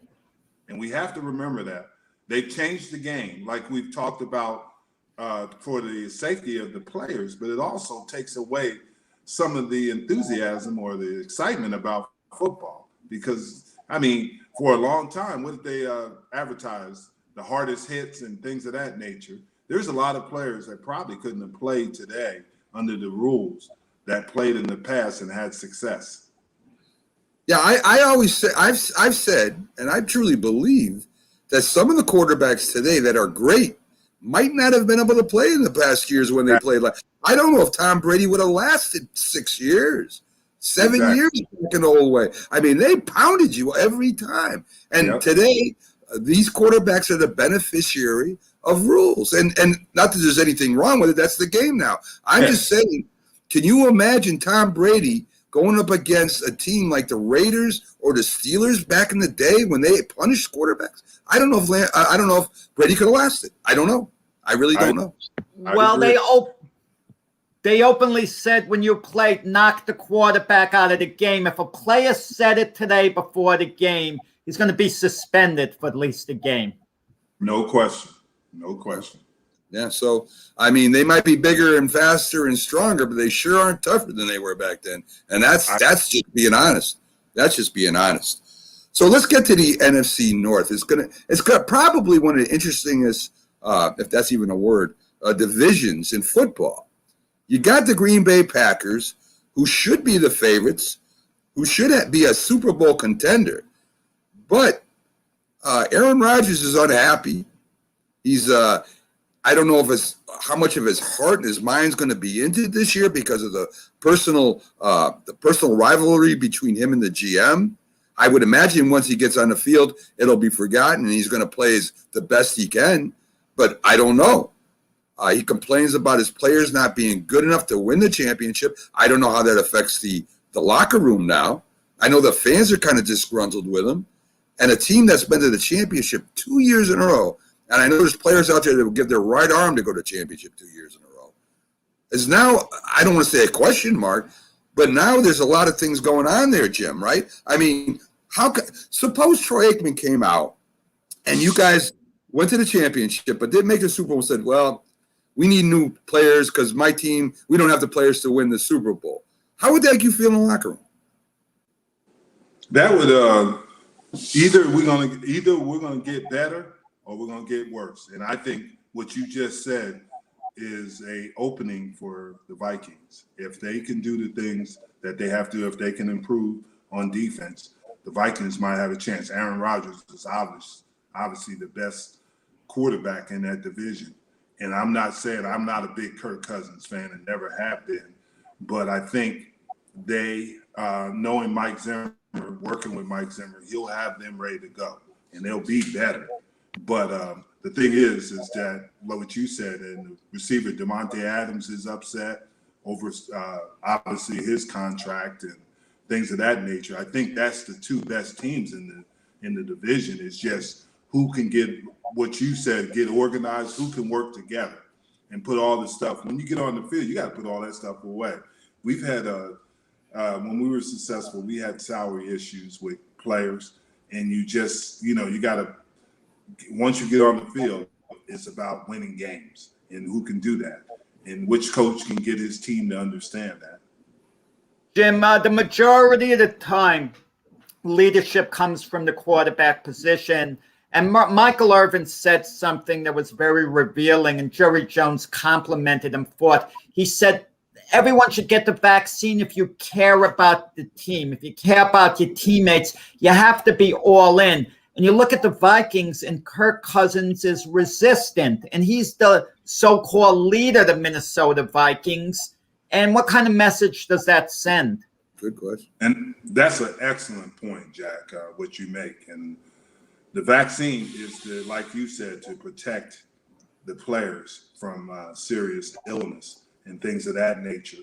And when one player, for whatever reason, says, hey, I'm not getting it, he wasn't the only one. Jimmy Graham had made a statement that he was frustrated with the NFL's Players Association because of that. I think what you have to think about is there's no I in team first. If it protects my teammates, then I'm going to go ahead and go against my wishes and help my teammates, because you don't know how it affects different people. And I don't want to have the responsibility of affecting a teammate that he may not do well with this COVID. And that's what you always think if you're a true teammate. And that's a little bit of my problems with Cousin, is I don't know how devoted is to his teammates and how devoted he is. He's a talented player, but it's not one person who's going to win championships. And when you went back to Aaron Rodgers, he's got to understand that too. Either get better players, like Max said, but you can't get a whole new team in a year. And not only right players. Not only that, Jim, right? I mean, listen, they got a great running game.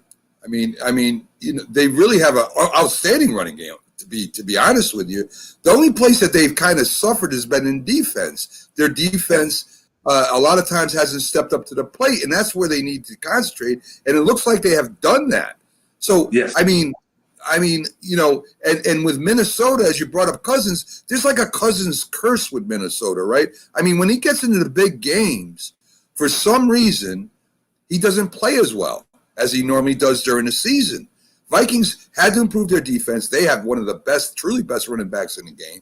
Zimmerman Zimmerman's from the Parcells tree. He's very physical. He wants to run. He wants to play good defense, and that was their problem last year.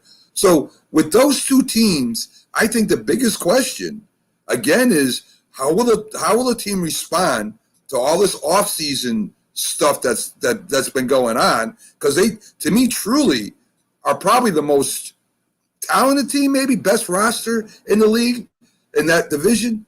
But Minnesota is a very physical team. If they improve defensively, they definitely got a shot at first place this year. No question, and that's my point. But you made a good point about Cousins. He had the opportunity to be a great quarterback in Washington. He couldn't do it. He had the opportunity in there. He gets paid like a Hall of Fame quarterback in Minnesota. And like you said, there's a curse about this. Always something. It's always something with this guy. And I mean, he doesn't perform at that level that he needs to be. That's why they have to rely on the running game. They can't put him in situations to win games. If they do that, they're not going to be very successful. Whereas Green Bay, go ahead. Aaron Rodgers, I mean, you could put the game in Aaron Rodgers' hands and he'll win it for you. Right. I mean, do you find it kind of questionable that they did not try to go get a quarterback to give him some competition? I know he's under contract, but you still got to win. Well, so, Jordan Love is there, and they're trying to. No, develop I'm talking about him. Minnesota. I'm talking about Minnesota. Oh, Minnesota. Yeah. Do you think it's? Yeah. Do you think it's I think questionable? they made a mistake on the whole thing and getting Cousins. They're giving him that kind of. They got Kellen Mond, a young quarterback they drafted, the Vikings. So, I mean, I don't know how much upside he has. What bothers me about, No, go ahead, Jack. What bothers me about the Vikings, I mean, Matt pointed out they made a lot of moves. They made moves on defense. And to the uneducated eye, I mean, I've watched football a lot longer than you guys, being older, okay, so on. But I don't really know the game as far as defensive linemen go. But I'm watching the quarterback. I'm watching the ball. I'm watching when it's thrown to a wide receiver, when a running back's running. But I do observe the cornerbacks. And Patrick Peterson, who was picked up by the Minnesota Vikings, has always been one of the most underrated players I've ever seen. A truly great corner. He was awful last year. He hit the wall where he just lost it. But because he has that magical name, Patrick Peterson, the Vikings pick him up and they think it's just an off year. I think he's gassed, and I think the Vikings pay a price at the cornerback position by having a future Hall of Famer, was a great player, no longer is one. That's a good point, Jack. He could be at the end of his career, but also he could be rejuvenated in their scheme. Like one thing about Mike Zimmer and being around him, because he was our defensive back coach and he was our defensive coordinator, and he did win championship. Everybody said he's not a Parcells guy. He's a Jimmy Johnson and Barry Switzer guy because he was with them longer. The thing you have to understand is that he understands defense. They're going to try to run the ball and try to play good defense. That's all they're going to do, and then limit Kirk Cousins to what he does. Now, Kirk Cousins doesn't have the tight end anymore. That was his outlet, and that's going to be interesting in how he's going to perform. Like I said, I'm not a big fan of his because I think there's some leadership issues with him. But if they can run the ball and play good defense, they had a lot of injuries on defense last year. And I think what you said, if Peterson has some juice left, he can help them because he does have that kind of talent. So the Bears are interesting. They made the playoffs last year. They're known for their defense. They kind of took a step back the last couple of years when the defensive coordinator left. but their defense is still formidable. Their running game, their offense has held them back along with their field goal kicker. I think he hit the crossbars 5 times one game and they didn't win the playoff game. But, I mean, here comes Mike Nagy. He was supposed to be an offensive genius almost. And I've seen this happen year after year on teams. They hire this offensive genius that it doesn't work out. And the offense is what is the biggest problem with Chicago. They had Trubisky. They didn't know what to do with him. Nagy doesn't like Trubisky. They bring Foles in with a heavy contract. We know he's not a great starting quarterback. He had that magical year with Philly, but he wasn't the starting quarterback. He's like off the bench kind of guy. Anytime he started anywhere, he hasn't been productive. And now they signed Andy Dalton there, who is a good quarterback. And then you got the kid Justin Fields behind him. I see some more controversy swirling around this offense because do we put Fields in, let him go? Do we keep Andy Dalton out there? Is Foles even relevant anymore? I think the offense has more questions than it did when Trubisky was there. I don't see them taking a step forward at all this year, Joe. The way I look at it is Matt Nagy's fighting for his job. The way I look at it from a coach's standpoint, if they don't have success with, and he's going to go with Andy Dalton first, I'm promising you. Dalton will be the starting quarterback. At some point in the season, if Dalton is not successful, he's going to have to go with Justin Fields. But he's basically telling them that I'm giving up my job. I'm going to be fired. And then the GM is going to say, hey, we want Justin Fields in the game and that we want him to play, because he's getting them prepared for the next coach that's coming in. I think they're fighting. I think the same thing with Minnesota. Minnesota doesn't have success.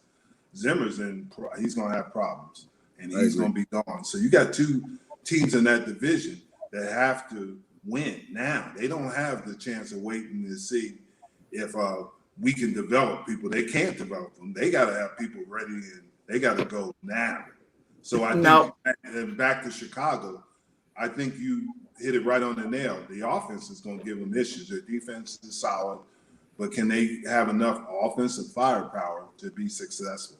I think the issues with the Bears last year on offense was the head coach, Nagy, insisting on calling the plays until he determined it didn't work and he was under a lot of pressure, so he gave up the play calling, but then he reassumed it later on. I mean, I'm a believer in this, and you guys would know a lot more than me on it. If you have the right quarterback, an experienced guy, a Tom Brady, an Aaron Rodgers, a Patrick Mahomes, let those guys just call their own plays, work along with them. What makes an offensive coordinator smarter than them? Sitting in the booth, they have to feel for the game. They're on the field at that moment. Let certain quarterbacks call their own plays. You're not going to let Justin Fields make his debut, start calling the plays. I understand that. But maybe Andy Dalton. Listen, if Andy Dalton retired today, he might get a job as an offensive coordinator somewhere, at least take a step towards that. So what's going to make him smarter a year later than he is now? Why not just work along with the quarterback, go over the game plan very carefully, all situations, obviously, but let him call the plays. He has better instincts out there than the coordinator. Did you have anything to say, Matt? That's old school, right? That's Fran Tarkenton. That's quarterbacks that used to call their own plays, and they were successful because they would talk to the players directly on the field. The only thing that the offensive coordinator, I believe, and when I did my little offensive coordinator stint and where I was that we saw the whole field where the quarterback sometimes didn't. And we saw the matchups that the quarterback may like the guard, and the guard may be getting beat. So we see a little bit more from the sidelines or up in the booth than the quarterback does. I think that they go over with the quarterback. They give him audibles during the game so that he can change the play if a defense changes at that last moment, or they're in a different defensive formation that the offensive coordinator thought they would be in. So they do have flexibility when you have a veteran quarterback. Of course, you give him a few plays that he could call going out there. But the old school is definitely you let the quarterback call the plays, and they were very successful. I'm talking about the select few. They're really established. The majority of quarterbacks need help. I understand that. But I'm talking about a Patrick Mahomes and Aaron Rodgers or Tom Brady. But the thing you have to realize, and you make valid points, is that a lot of quarterbacks can't do that. They don't see, just like Max said, they don't see the whole field. They don't see the rotations of those safeties and cornerbacks.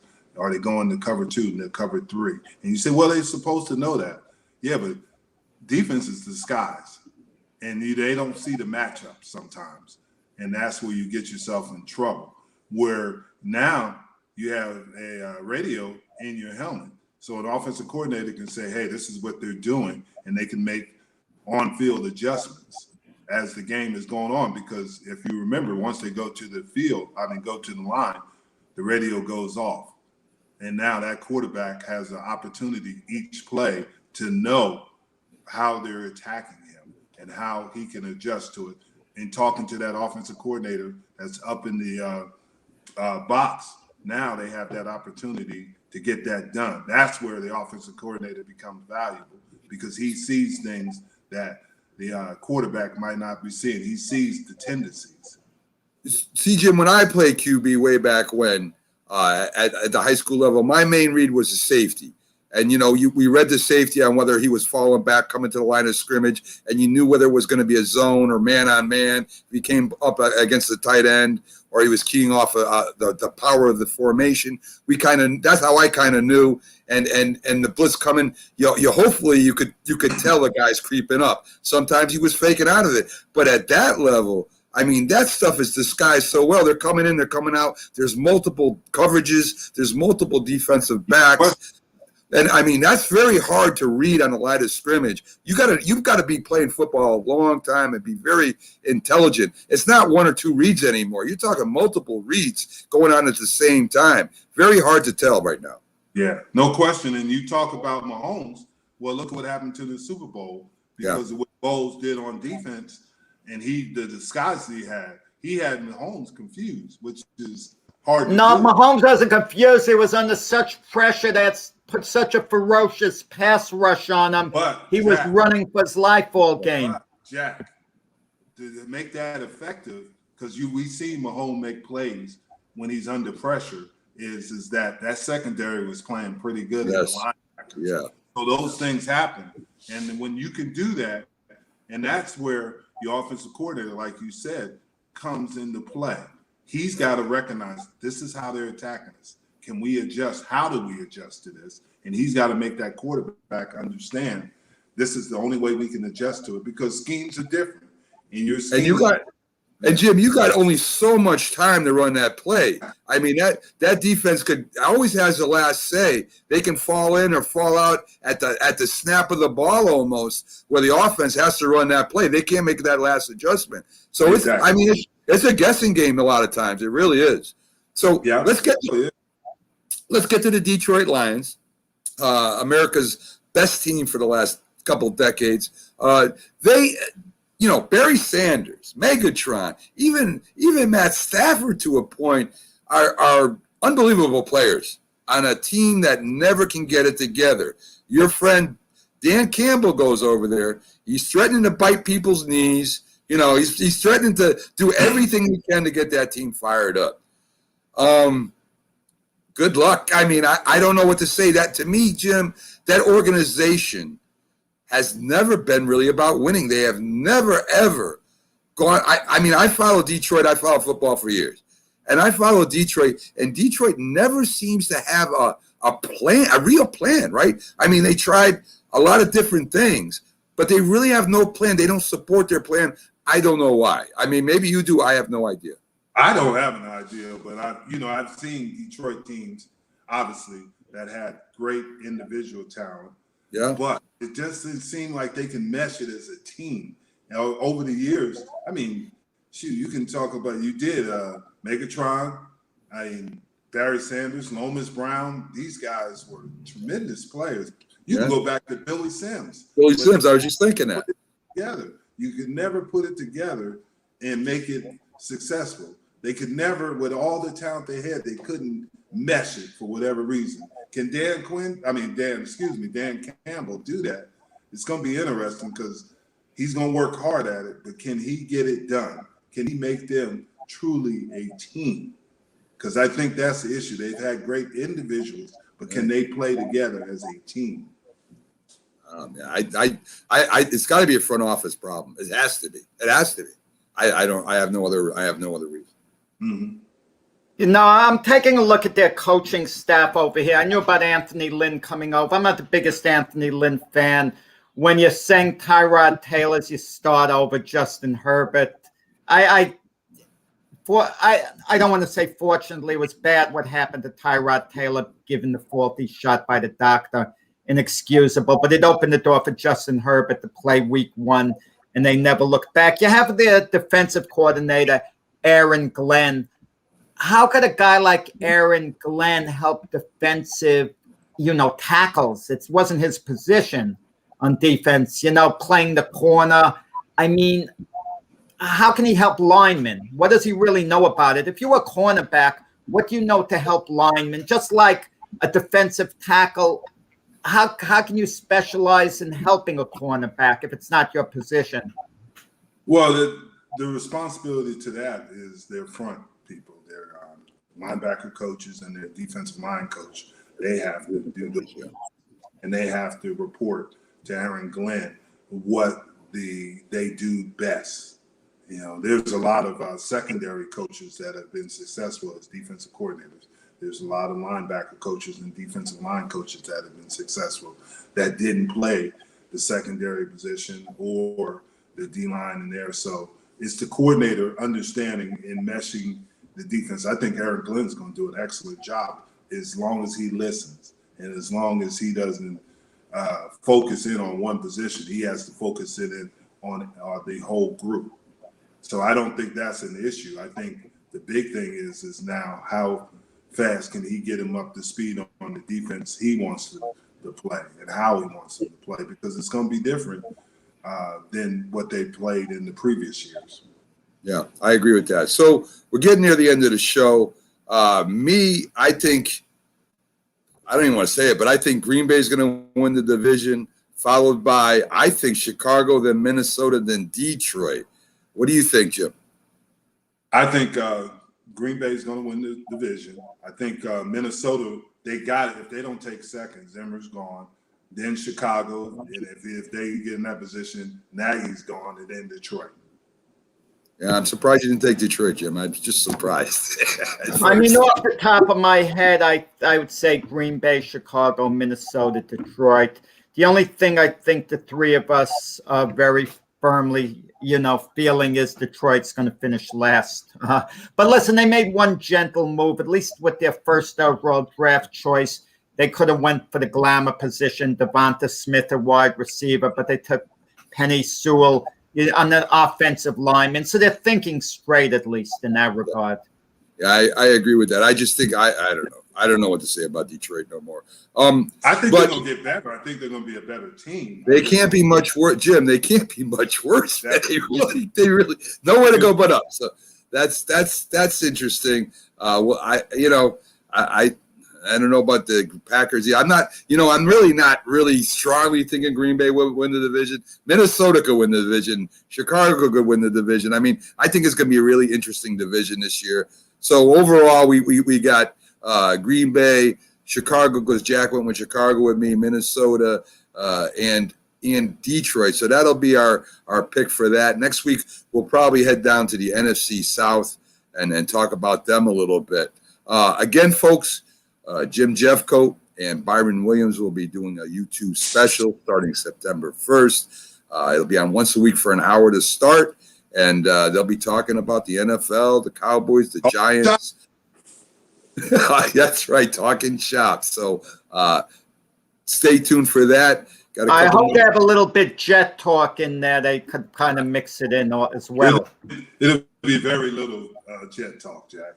Well, we got like a minute, Jim. Your opinion. There are 4 really major rookie quarterbacks coming up. I think 2 will start right away because they're starting with new teams. I think the Jets quarterback, Zach Wilson, and I think that, of course, Lawrence will start right off the rip. I don't think that the Patriots, I think Cam Newton may be the starting quarterback all year.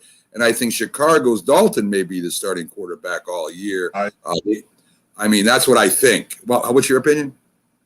I think that you're actually right, but watch out for San Francisco. Yes. Yeah, it all depends on Garoppolo. If he plays out of his mind, we'll keep him, and we'll see what happens with the rookie there. Because they're really excited about the rookie. They really are. So, and Garoppolo, hey, listen, he's a good quarterback. A lot of teams would pick him up. I guarantee you that there's a lot of teams that would want him. So, folks, I want to thank you for joining us for our last show of the week. We'll be back on Wednesday with we've got the Philly sports guy. We've got like 5 different guests on Wednesday, Jack. It's ridiculous. So, folks, stay tuned for next Wednesday. I'll have the promo up, posting it up in our groups. We'll see you then. Thanks, Jim. And Jack, have a great one, folks. Have a great weekend. Finish your weekend, and we'll see you back on Wednesday. Have a great week. And Jack, we're going to go 8 rounds. Hey, Ryan, get Too Tall in there. Got to get Too Tall. Has to get you in shape. Now talk about the exhibition fight, Jim Jeffco versus Too Tall Jones. Too Tall Jones in Dallas, a fundraiser, whatever. Well, fundraiser, you guys feed on one another, and but you do it for charity. It wouldn't be a fight. Well, your thing is the martial arts. I don't know whether he's attuned to it outside of boxing. I want to go MMA. Too Tall will reach across the round from the corner and hit Jim. What are you talking about? That's a big boy over there. Hey, I'm going straight for the knees. That's Max order. We'll see you on Wednesday, folks. Have a good one. Okay, guys. Fellas.